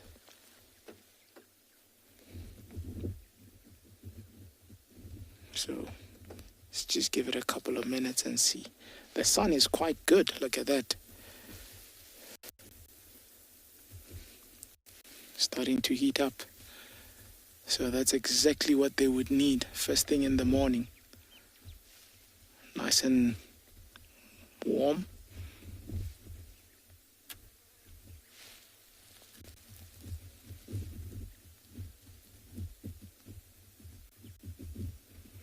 It could also be that we think they went under last night and something could have happened overnight and they could have swapped barrows, which is a possibility. If they are disturbed in the barrow system, there's several other barrow systems within the territory that they would use. And that's why it's always good to just look around and see what had happened. But looking at the signs, it doesn't look like there was any disturbance from last night. So that's why I'm still very hopeful. But if this doesn't work, like I say, we'll try the second group.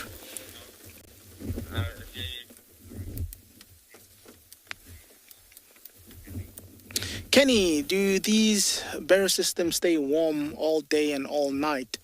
They are tunnels, so what would happen is by day they would warm up, but obviously as soon as the sun dips or sets, that cold air would start to penetrate or go into the barrow systems. Because remember, there's an exchange of warm air and cold air, warm air rising obviously and cold air going down. So the disadvantage is they are going down, which means that's the same direction that the air or the cooler air would be going. So overnight it would obviously drop in temperature, but the advantage is a lot of times these animals go down.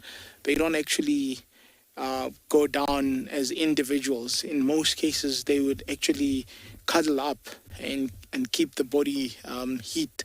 And that's how they actually survive. It's by keeping these body temperatures by cuddling and being together as a unit. Interesting enough, I happened to watch a documentary about that. So yeah, it's also very interesting. So I'm going to be sending you over to Trish. It sounds like he's on the move again. So enjoy that while we go elsewhere.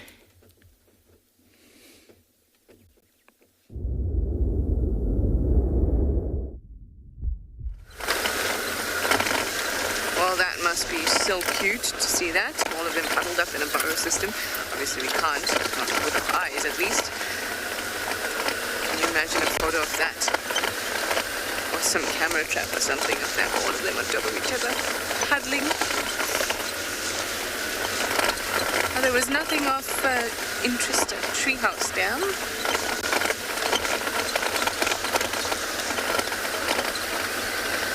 We are now making our way to our second dam stop, Twin Dams. It's starting to warm up really nicely. It's a really, really beautiful morning. And I think elephants will be great at this time.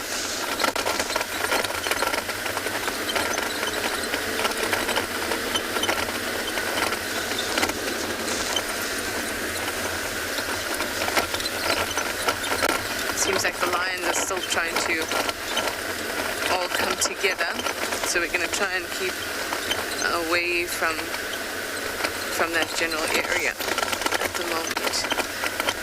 Hi Nandi, you'd like to know if the water temperature will be higher than the air temperature? I think that's what I heard. Cool. The water temperature is probably going to be less than the air temperature. It's because dams are very cold. And the air might be warm in the sun, but in the shade it's still cold. It's not like it's gone up much from whatever it was, 15 degrees when we started drive, although when we got on the vehicles this morning it was about 13 degrees Celsius. So it hasn't significantly, like it's not like as if it's 22 or something at the moment, it's just that the sun is out. So it makes it a little warmer, but now with this wind chill, it feels like it's still about 15 or 16 degrees. And that's warmer than it usually is in the mornings.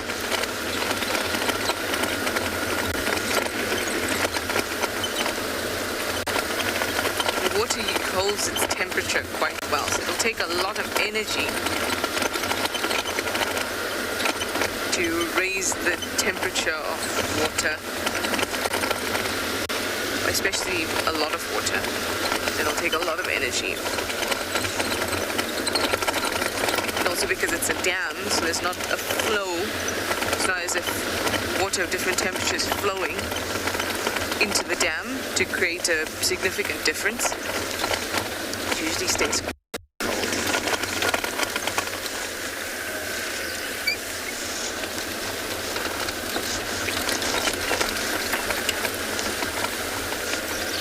Obviously, the less water, the less energy needed to heat it up.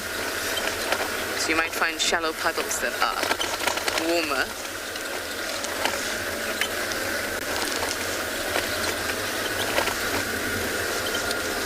But certainly not enough to heat up the dams.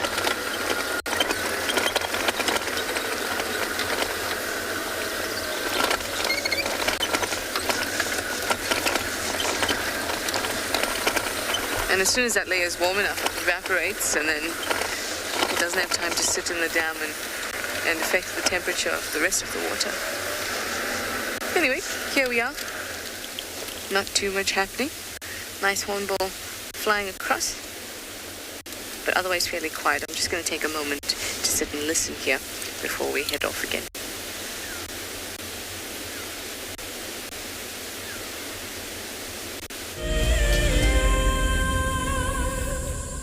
We have another wonderful guest with us, Sergio Real. Sergio is a holder of the Ticket to Dream.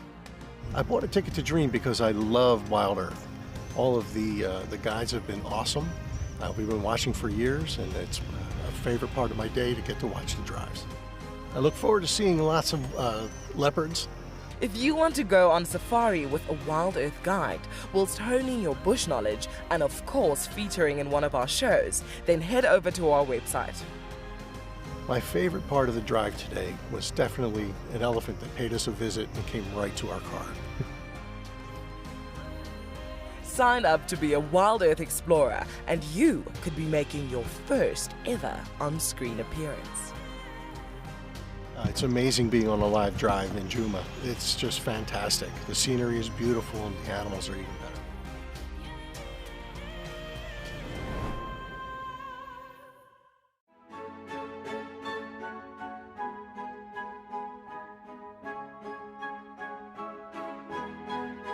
The Wildlife and Environment Society of South Africa, WESA, encourages people to care for the earth. Through innovative projects, they aim to reverse the serious issues that we face in the world today.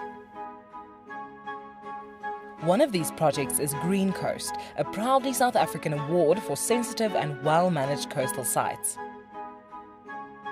This sustainability project protects our national coastlines while providing unemployed youth with a love for their environment and a hope for the future. WESA is a membership and volunteer-supported organisation. Every supporter is helping to change the only earth we have. Visit our website to see how you can help care for our earth. It's a huge privilege to be in these incredible places with these amazing animals. I love filming lions. When they do get up and do something, it's always spectacular. When they are playing, are incredibly fun to watch, especially subalterns and cubs. I love being in the bush and working in these incredible places with these amazing animals. We want to bring it to you so that you can almost feel like you're right there and be able to experience it and enjoy it the way we are.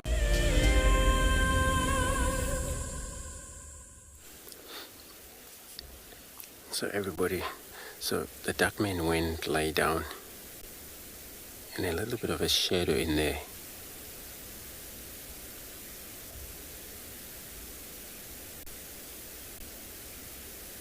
Well, in this case, because I think his mission is to cross over to Manyaleti there. And since there is a building here, I think he just don't want to go around. Whether when he does that, maybe later on. But he may find himself sticking in this area until darkness if he doesn't want to avoid the building, because he can't go between these building here. Just across, there's so many activity there, human.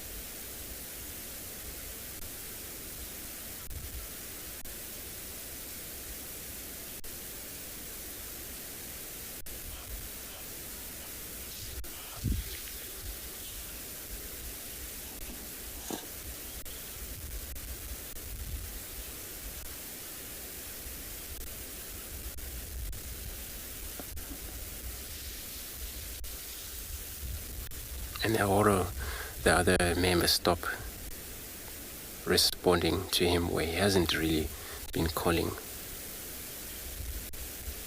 for a while now.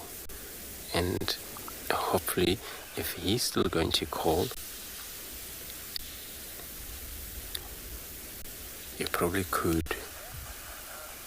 Still a chance. Greater morning.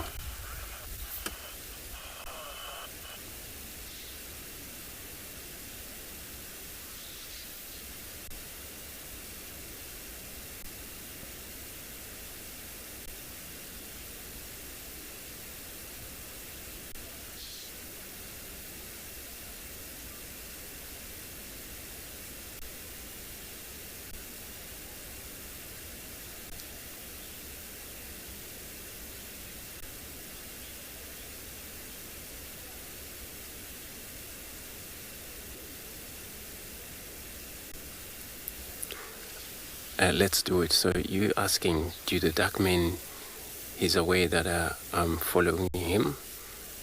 I think he is aware of us being behind him all the time. But he's not actually disturbed. That's what I can guarantee, I think, for sure. That we're not actually, he doesn't really feel disturbed. He doesn't even looking at us like we are a problem to him at all.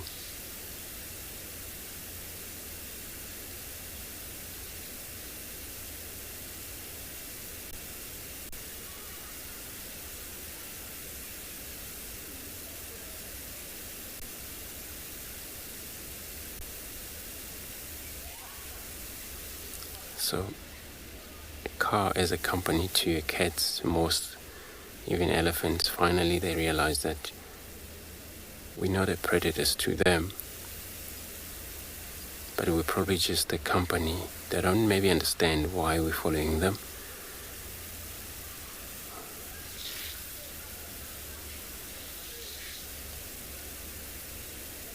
Because we never steal anything from them. We're only there and then leave them alone.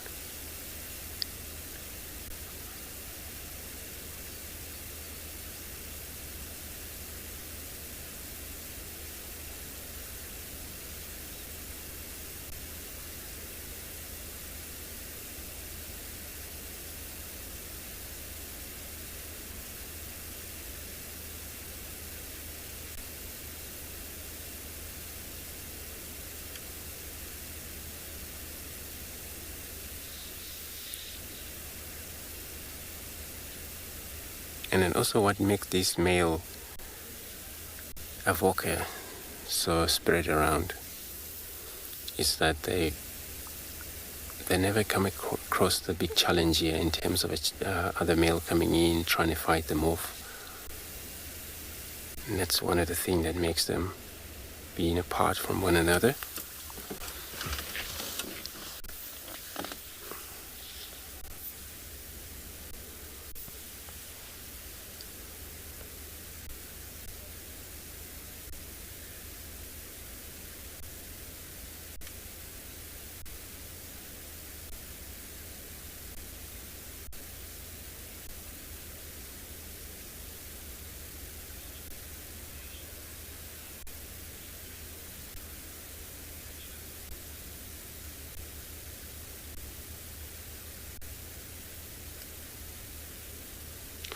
Vocation, you're asking how long he's been away from the bride.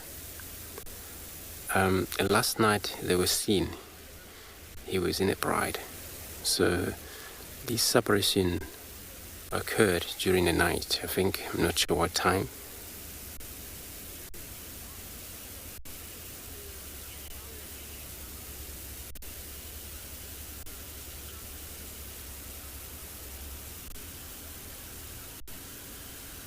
But he's probably slept and then let them go, or probably they were hunting and then they left behind and they chased way distances unsuccessful.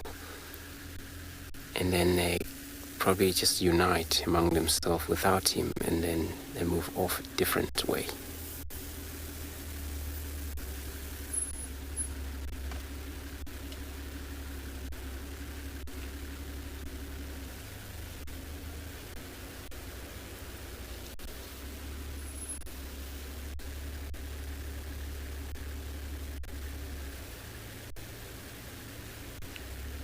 And he just went flat.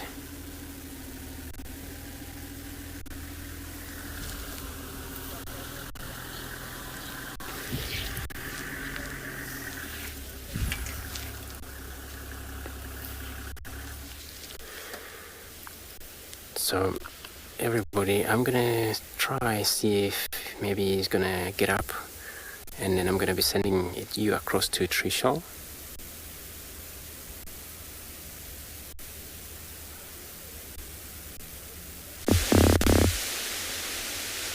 I am watching some Impala rams that were having a bit of a go at each other here on the fire break, but they were kicking up dust, which is just beautiful.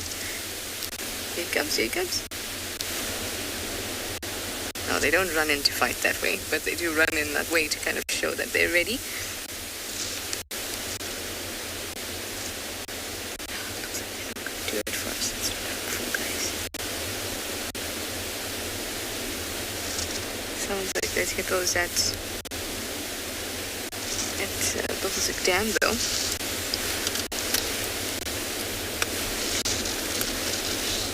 I'm just going to reverse a little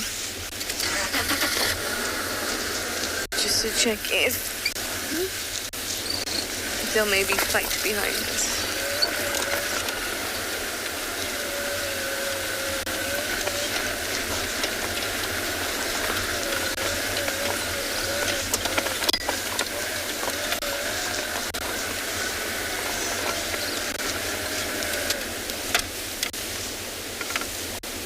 They seem to be moving in this direction.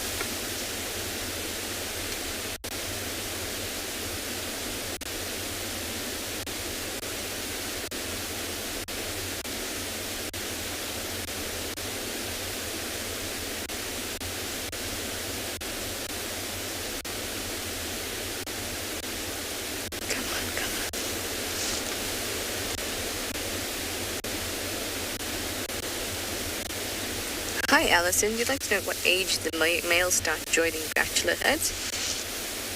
It's usually when their horns have started to, actually it depends, because they're usually in mixed herds, so Impalas don't have a clearly defined system in that way. So sometimes, especially during the rut, even if the young lamb is 1 year or 2 years old, their horns are already poking through.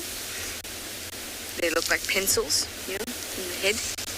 They would have to form bachelor groups on their own.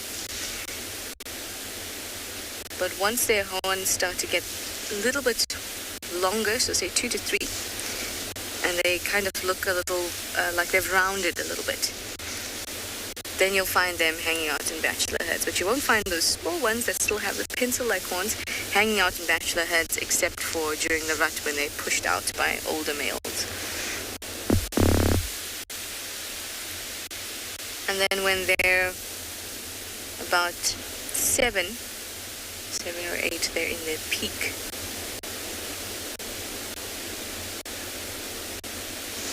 So there's one that will be walking in close to this one, that one. That was about 3 years old. Oh, maybe a little older. It's starting to get a bit of a bend. Almost touching at the top there. Those horns will come together and almost touch before they turn out to give the characteristic lyre shape of the horns.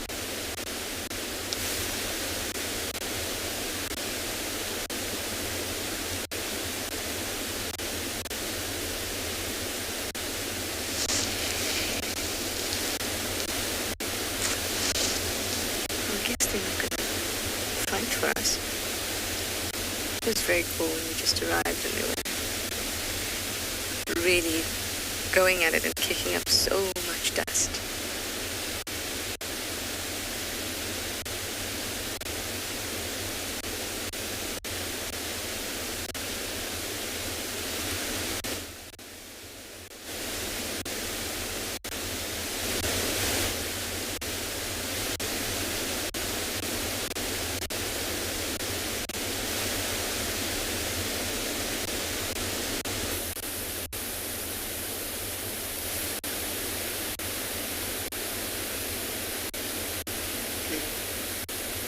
Well, they seem to be peaceful at least, and they're eating the nice new growth that's on the fire break.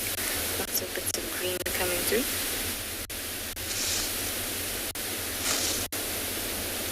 Oh yes. A little bit of display there, a little bit of thrashing.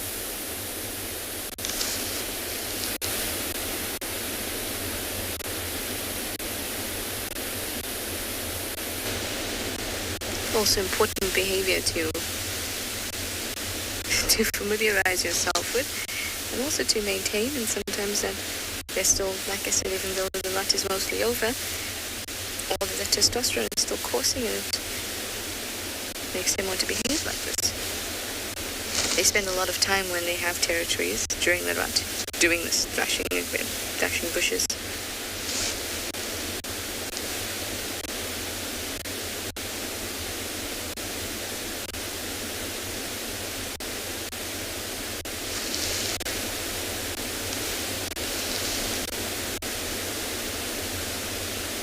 Looks like they're trying to get an itch, but it's just their horns that are really involved in it.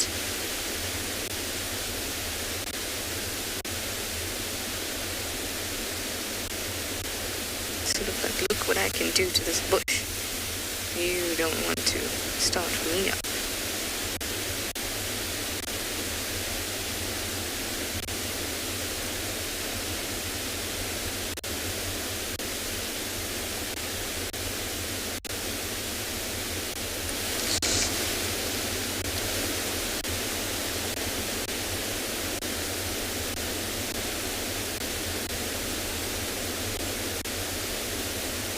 Yeah, you showed that bush. Off they go. They're moving into Torchwood, or further into Torchwood. I'm actually on the edge of Torchwood here. So as they move off, we're going to get going towards the Falls of Dam, I think.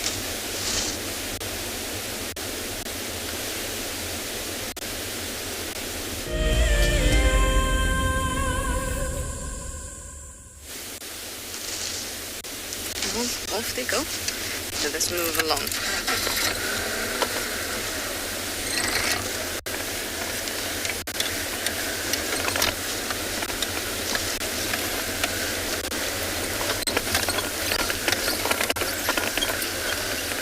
I love watching Impala during, particularly the rat.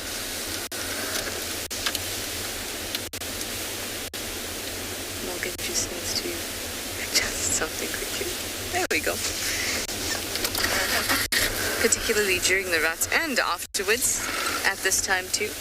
And that's because they show so much character that you don't often see when they're not ratting.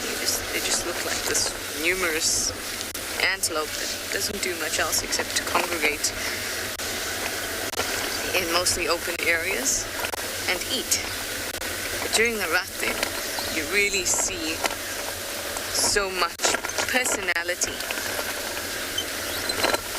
And they display so much, and they jump high and long, and you get to see that agility and that athleticism too.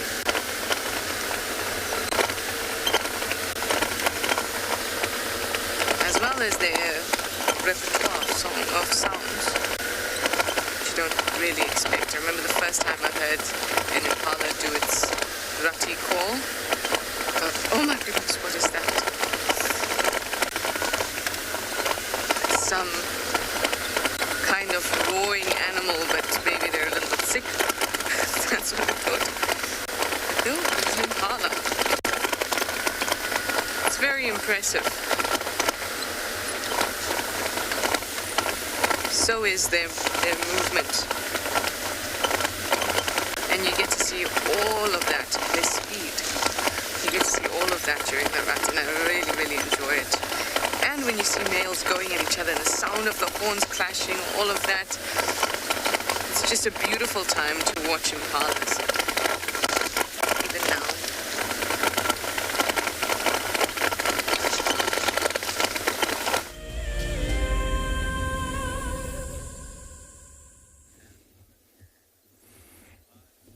And voila! We found our Meerkat. Second attempt, and there we go. Just starting to get out of the burrow. Seems like a late morning for them. These things happen. So, yep, there they are. Just starting to pop out one by one. You can see they're still a little bit cold.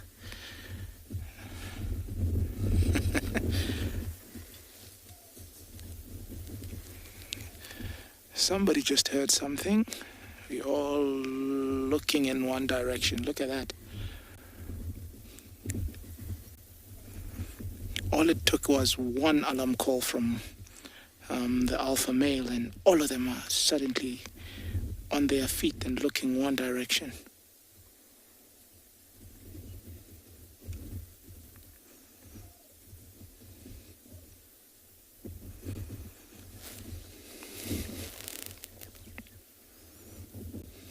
Not seeing what they are looking at, trying to figure it out.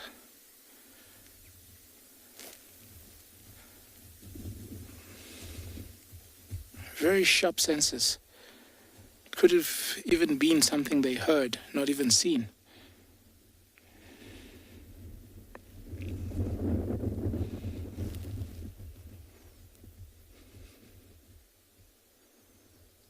Oh, there's a jackal in the distance, and the far distance behind, or right in front of them, which is behind where I would be standing, but I'm talking a distance of about, if I had to estimate, I would say almost a kilometer into the block. You just see the movement there. That just shows you how exquisite the eyesight is with these guys. And they're just following it as it walks along. Probably one of those jackals that we saw earlier when we were making our way here. So they must have turned slightly towards this area. And obviously to these guys, that's a big threat, a ginormous threat.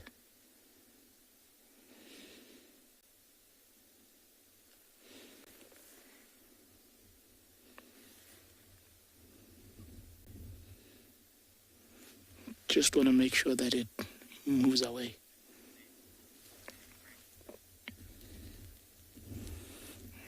Leonard, it's such a great shot. You are very right. It almost looks like statues. It looks like somebody told them, and stay. Almost. And that's what makes these guys awesome. Look at just how the hands, or the front limbs, if I can call it just goes into that posture instantly, like involuntary.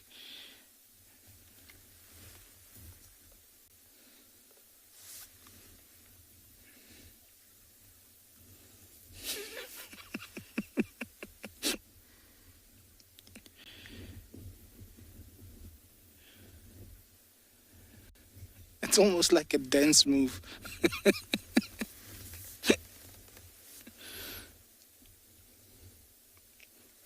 And now they are certain that it's gone the one direction.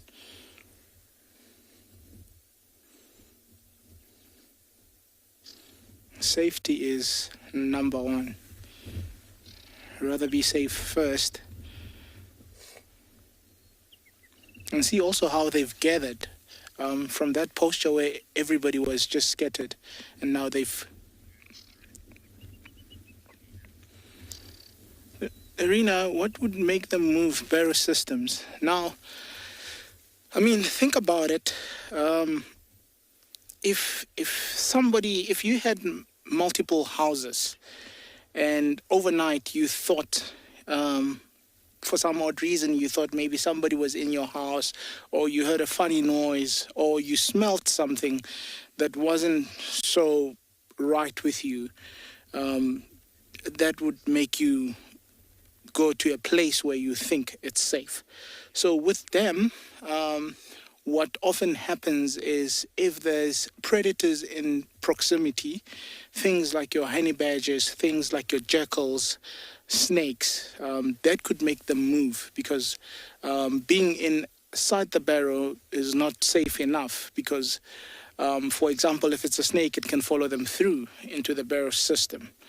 If it's something like a honey badger, it can dig and follow them through into that into the barrow, or try dig them out. So it's things like that. So it would make it safer if they moved completely to another barrow system. And that's what would make them move. Also, what would make them move is if the barrow system starts smelling a little bit, especially when there's youngsters around. Sometimes there is a bit of a smell that would build up. And that's why actually they have to, every morning you see them digging every morning. It's not only to clear the entrances, but also to get rid of all the feces and everything that might be inside that barrow system. Because remember, at night they would defecate inside the barrow system, and that obviously over time builds up some smell, which could actually give away their presence to predators and so on. So they need to be vigilant and very wary of such. So they need to be self-alert or self-aware of what they are doing and how they are doing it, so that they don't implicate such things upon themselves.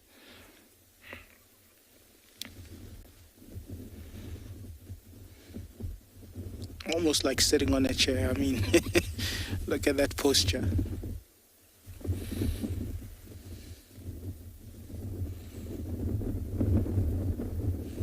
And it's just so that they don't tire.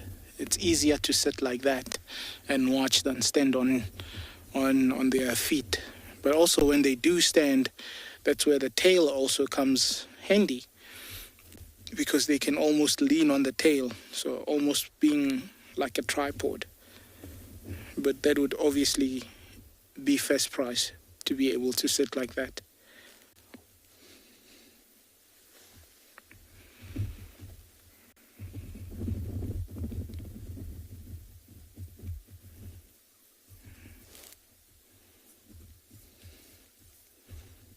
Activity is starting to pick up a little bit. Always a good sign.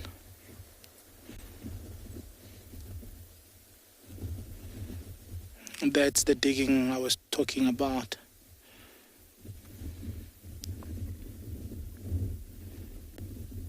See how far in they go to kind of dig whatever is deep inside the barrel.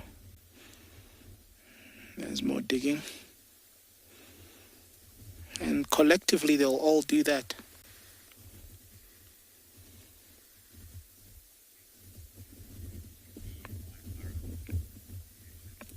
Okay, Shia, how many can be in one barrel? The biggest colony of meerkats I've personally witnessed was about 26 meerkats.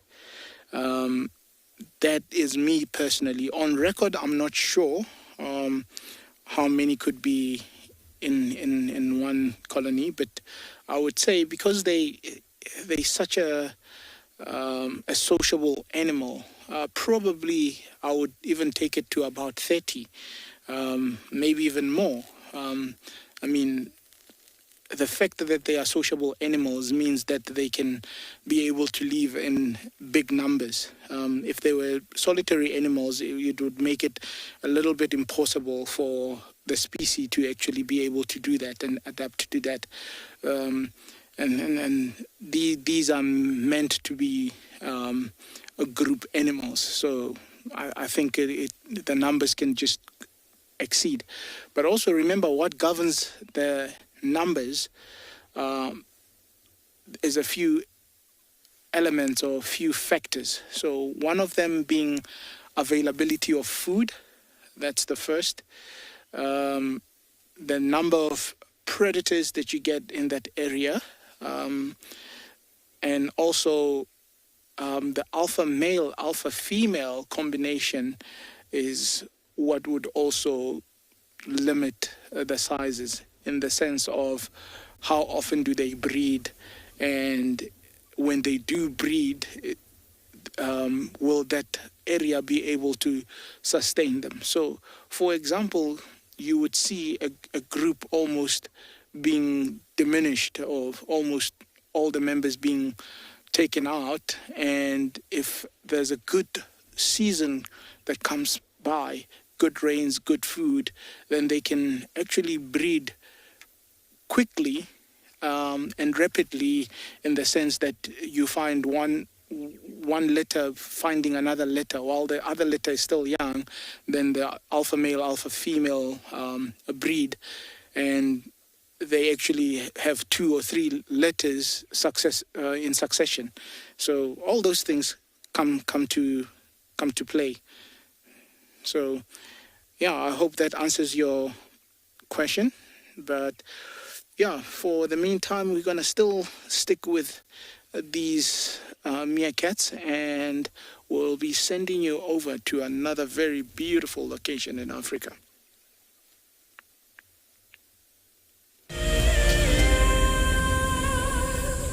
As the sun goes down in Africa, for many, the day has just begun. WildEarth is ready for the next brand new concept, and this time, it's at night. A specialized thermal drone will take to the air under the cover of darkness. As it flies above the bush, it will be searching for hotspots on the ground. We might have a leopard on the far right of this group of hyena. The ground team will then be called to identify the animal. It is a warthog. That's exactly what it is. So there we go. It was a warthog that was running away from... Sorry, Warty. And of course, it is at this time when the big cats are on the hunt. Yeah, James, just head a little bit more left. Okay, copy. I'm going to go north around on Impala Road. Okay, the lions are on the move, guys. Lions are chasing the wildebeest. WildEarth is looking for a sponsor who can help turn this show to a long-running series. If you are interested, then head over to our website to find out more. wildearth.tv/sponsors. Hi everybody, I'm Tiana, I'm from Johannesburg, and I am one of WildEarth's biggest fans. Been watching for 4 years, DG here from the Ozarks. It's been 4 years for me and I'm not leaving anytime soon. It's given me a time away from the hassles of the city, and it's given me a connection to a place that has stolen my heart, which is Africa. Last year we lost our son, and now we're just watching WildEarth. Love to all you guys. You are reminding us of the role that we play in nature conservation, each and every one of us. You have reconnected myself to a dream that I had as a child to get involved in nature conservation, and for that I'm really grateful for as well. Thank you, thank you, thank you.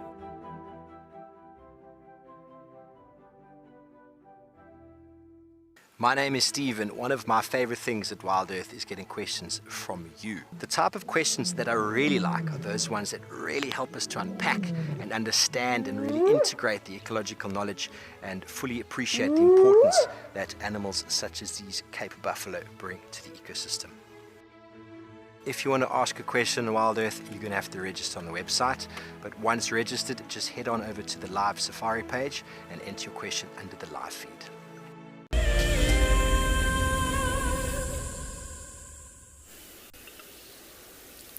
So everybody, we still got this male, but now we have to reposition to get around. Good look at him. And well, it's getting slightly warm for him to get mobile. And then I think this is where he's going to be sticking around for the maybe entire day here. It's going to depend if he doesn't actually get disturbed or get thirsty, because water is just not far from where he is right now.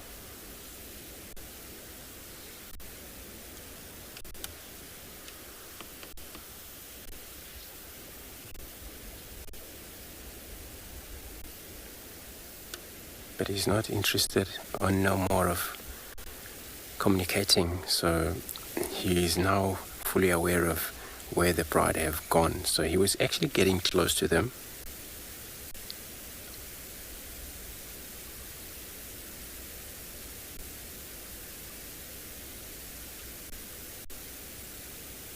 But he will probably follow up the afternoon later in the evening.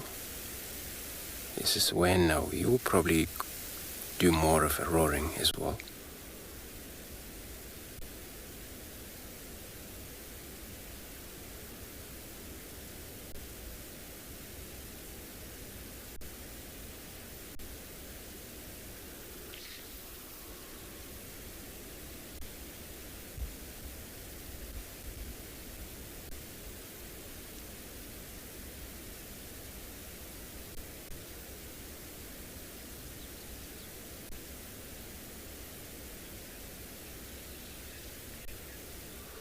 So everybody, I'm going to be leaving this male, but I'm going to be sending you across to the OB, where he's got a active Meerkat.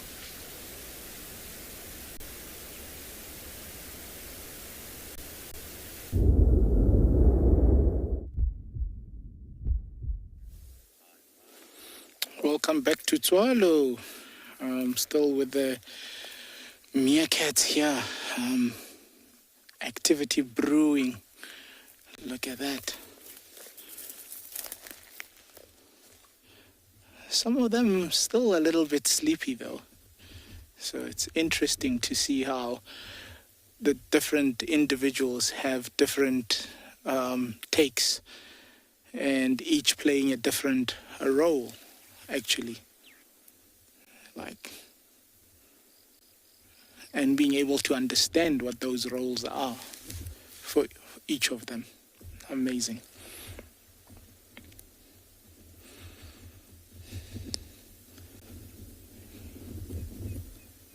Very important.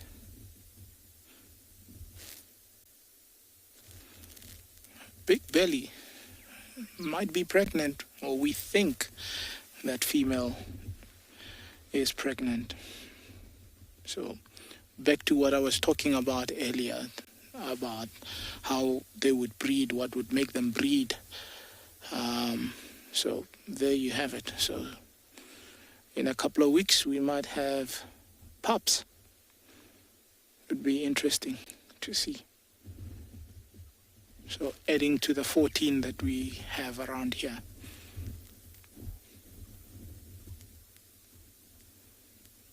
We've done very well.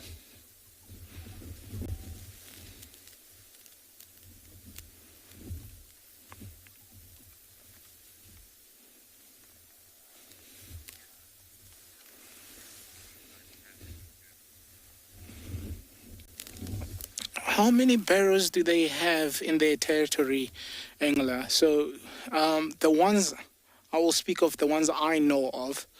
So this territory is about, you're looking at about 2.5, maybe 3 square kilometers. And within that, there's about 6 barrow systems that I personally know of. There could be more. And the reason I always speak of what I know is you would find somebody else presenting or talking about them and knowing something that I don't know. So that of which I know of is about 6 different barrow systems, which actually 2 of them overlap territories, and always makes it very interesting when these guys and the rock stars sometimes bump heads. It's always very interesting to see that. So yes, there could be more. And yeah, look at this inquisitive one, just trying to figure out what the camera is and trying to figure out what we are. Also being very brave, trying to get close.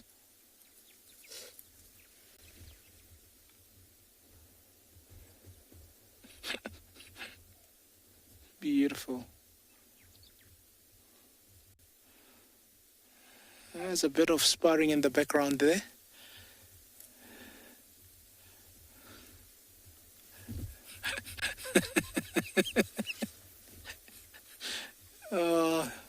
Some few youngsters just having a bit of a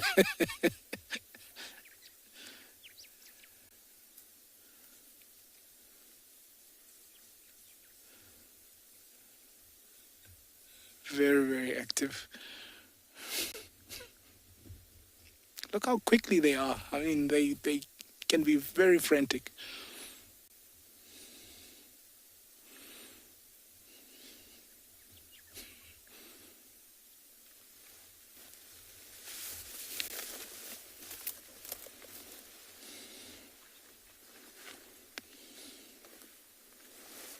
Very agile.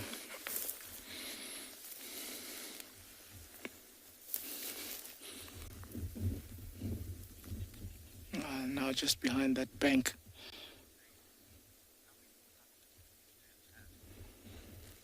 White mane, how many pups can a female have?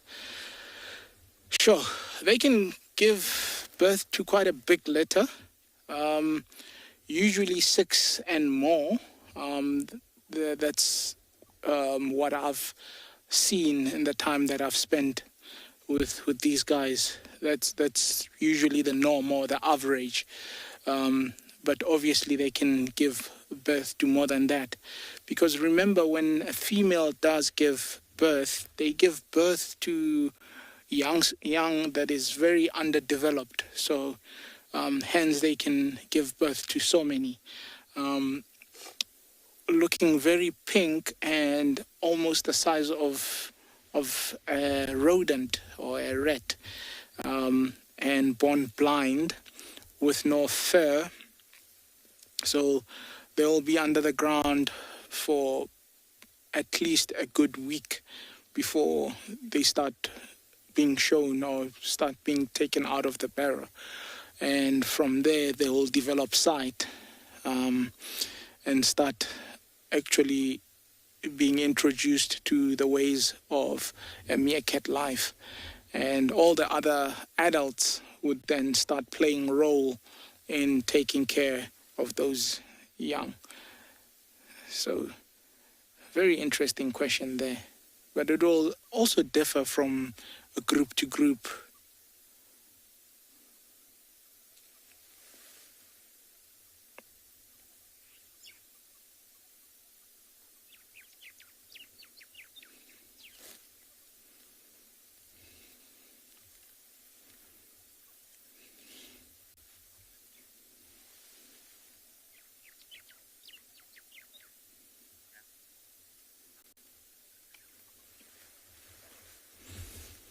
Jackson, how can you tell between male and female?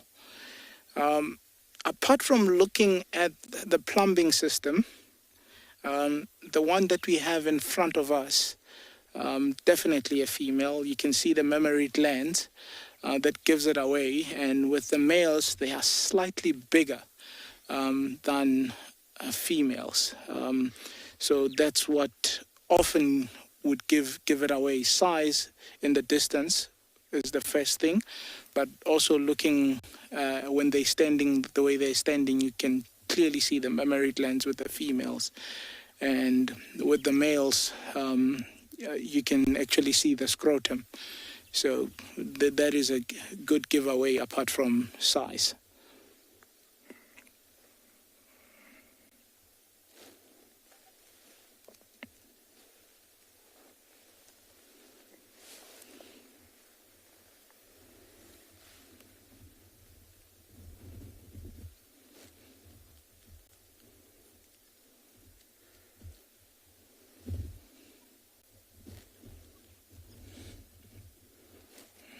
Looks like some of them are looking up. I wonder what's coming. Nothing that I can see from above, but they're all looking up. So we'll still stick around and see what comes or what they are seeing from above. And yeah, for the time being, while we scan, we'll be sending you over to another very beautiful location in Africa.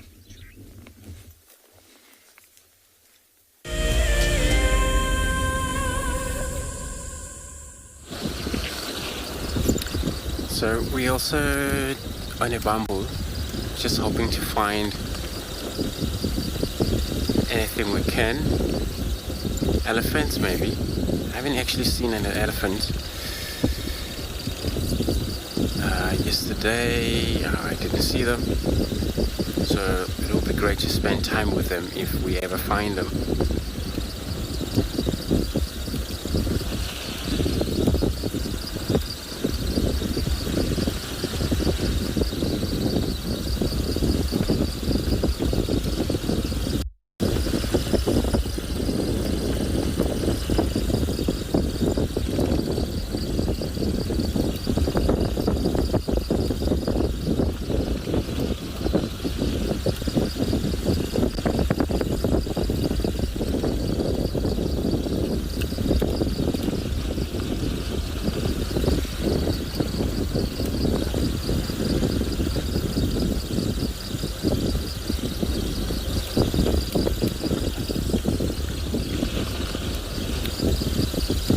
So it's pretty much just getting warm, so most of the animals like elephants, they're more likely to head over to the dam to drink,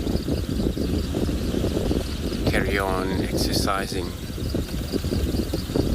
the hours of the day they got, and then probably go down to deer regularly, drinking quite a lot when the temperature rises.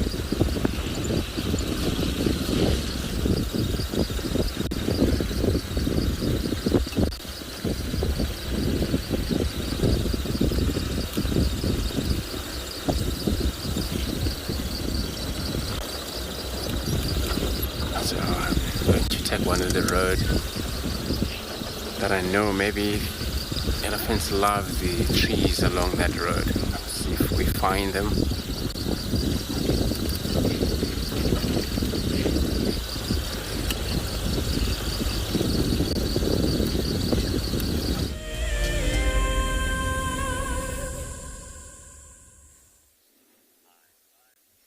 Look at that stretching. Beautiful.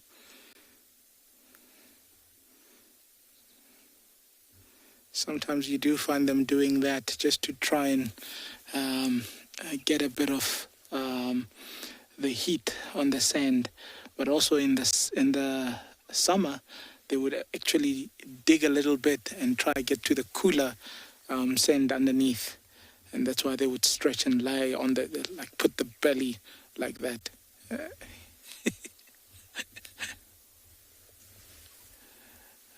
There's a lot of activity here. Some just digging, some just playing, some just doing exactly that, nothing. Some just being the watchmen. So a lot of activity around us here. And it's all for the survival.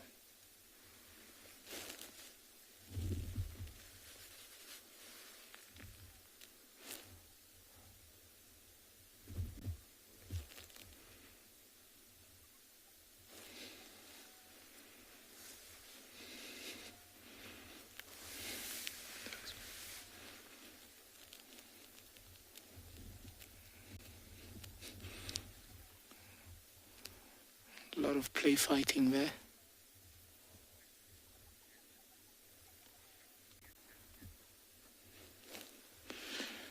Angela, which group of meerkats is this?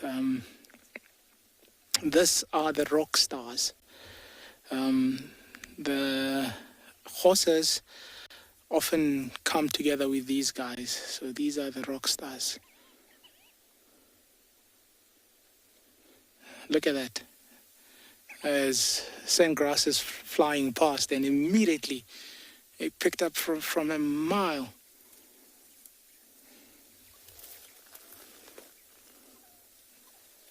Look at that stretching, that yawn.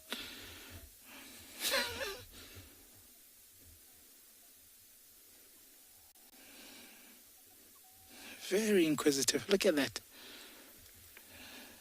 Just wanting to sneak past.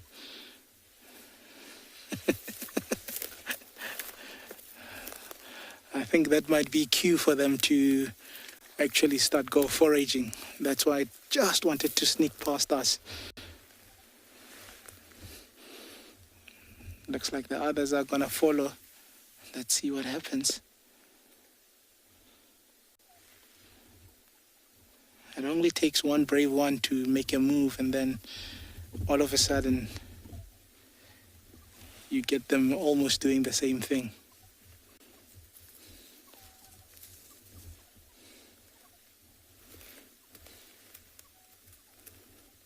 That's very close towards us.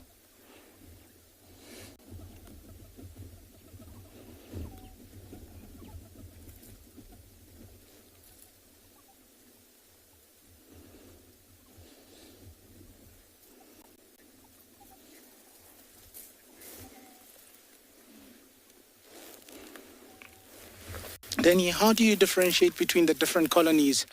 Apart from terrain, what also gives it away is the number of individuals within the colony or within the troop. So with these guys, there's about 14 of them. And also, apart from that, it's almost, you can almost give them personas. If you spend enough time with these guys, you start recognizing facial features, behavior. You start actually being able to recognize the different personas. So number, terrain, and behavior put together, all those three would literally give you which group you are looking at. also the sizes, number of how big the young would be. All of those, you put them into perspective and you start recognizing all of that. And that's what makes it easy for us to say which group is which. It would be very surprising for me to find the Mokalas here, which is a group that you find on the east of us. So, yeah, that's how we do it.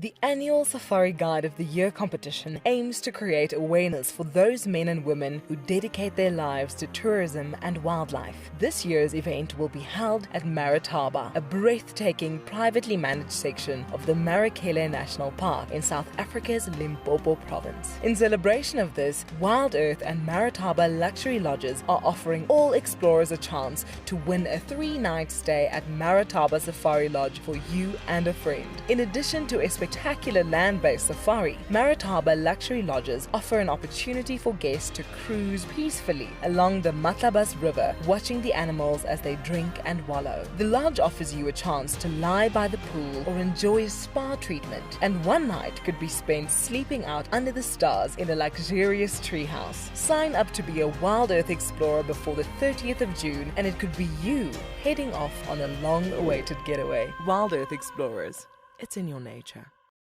As one of the industry's best and FAGASA-endorsed training institutes, NJ Moorfield Guide College produces professional guides of exceptional caliber and gives students from around the world an incredible experience. NJ Moore offers courses to suit all types of interests. The full-length career course results in a FAGASA-accredited qualification and the option of a 6-month internship at one of Moore Family Collection's luxury safari lodges.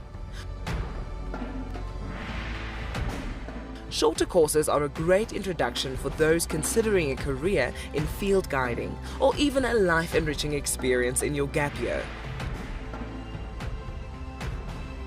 With spaces still available in July, don't miss out on this fantastic opportunity to live your African dream.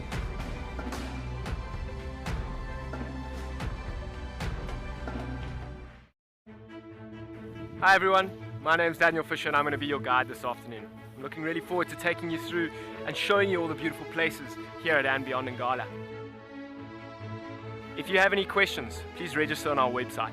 Once registered, go to the live page feed and post your questions underneath the live feed. Join me on my next safari through andBeyond in Ngala on WildEarth. Send me live questions through the WildEarth website and I'll answer them live from the African bush.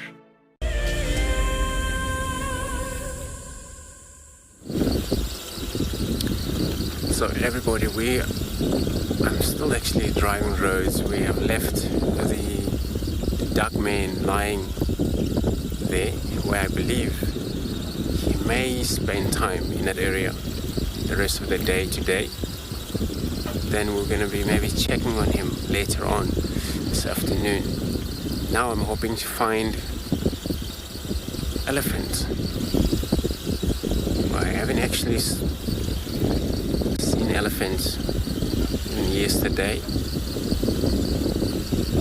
so I'm hoping to come across the herd of elephants and we spend time with them.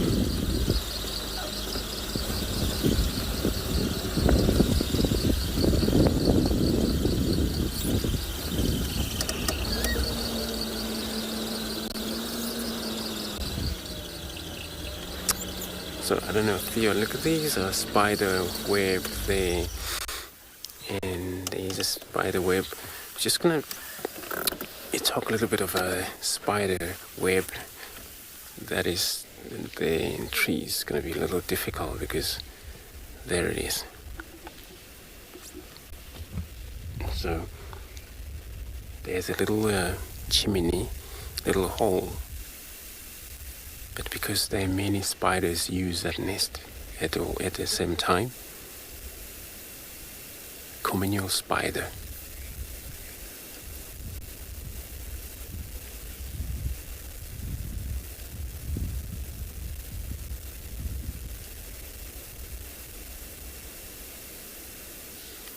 and they create these. And then, of course, their web they use from them. They're so small, size of a type of some species of flies.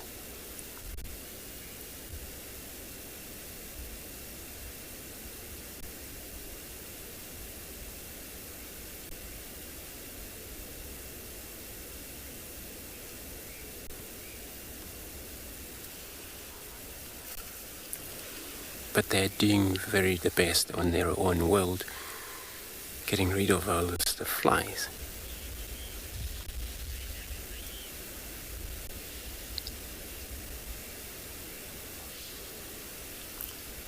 Generally, so you're asking would they edit that leaves for purposes? Some leaves are stuck there, and then of course they get attracted. Or then, of course, when during the building of the nest, they would need any type of twigs, and they don't collect those. Some of them are falling from trees itself. It comes a tool combined with the web. At the end, it's a part of the nest material.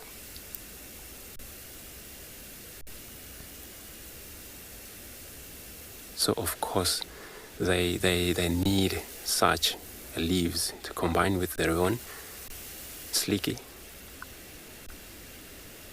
the web, during the process of building the nest. So it can't be only the web that always build a nest in the communal spiders.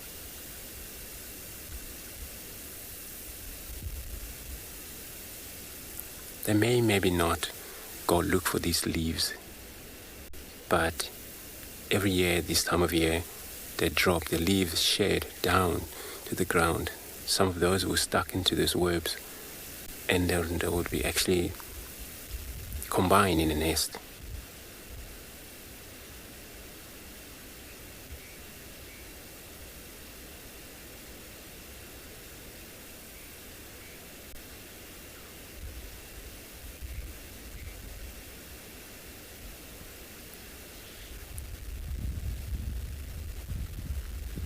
And this is actually pretty much active nest, everybody, that you don't see any of these spiders hanging around outside about.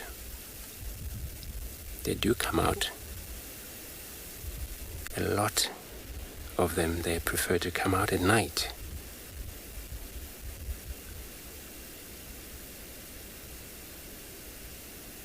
Then if they would come out during the day, this is when the nest or they feel something's been caught outside. Then they would come out a different chimney. All of them found out they're all outside. Trying to understand where is that vibration from. They still on fire?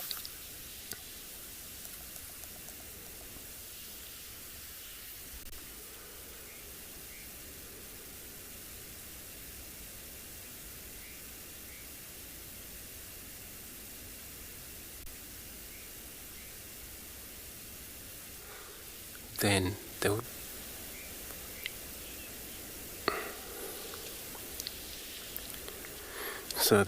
would probably just gonna feed on anything that's stuck in the nest. But of course, for them to be showing up, for us to see them, it's gotta be at least humid evening. That's where they would probably come out. So I'm gonna carry on about look for what we're gonna see along this road.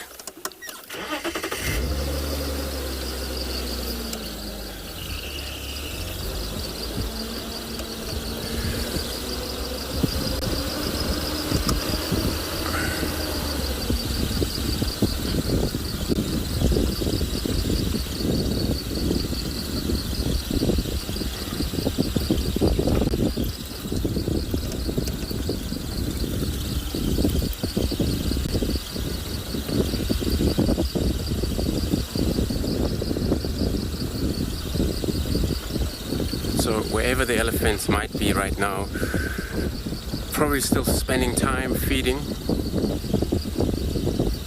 but they would definitely need water.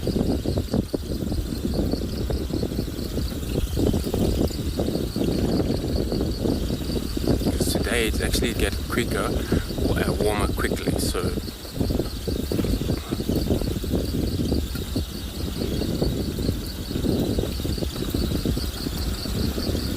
they would need that water to drink.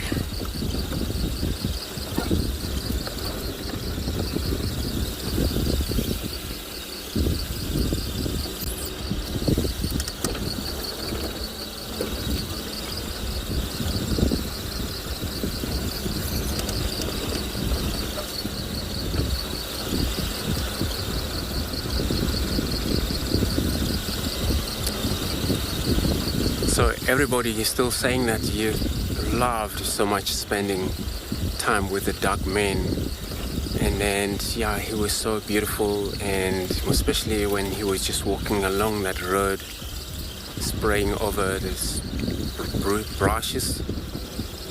But to begin with, the time he started to roll while we were there, so that was even much better.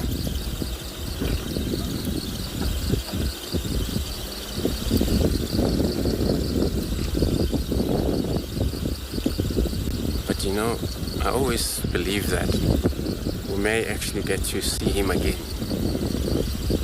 later this afternoon.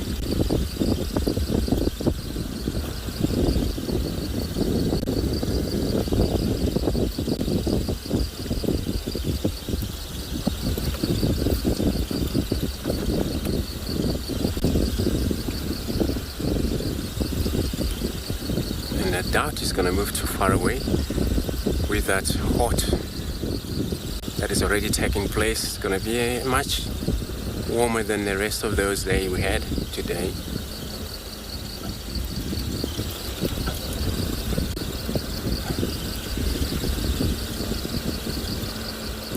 So, but it would be really great to actually go around in that area, see if we can able to find our duckman. Hopefully he bump on a pride or find the pride. So everybody, I just want to say that we're coming to an end of the show. So we would like to thank everybody to actually join us this morning. It's been really a privilege having you all back there. And we hoping to see you again this afternoon, definitely 2:30 Central Southern Africa time. So we'll see you there. Goodbye.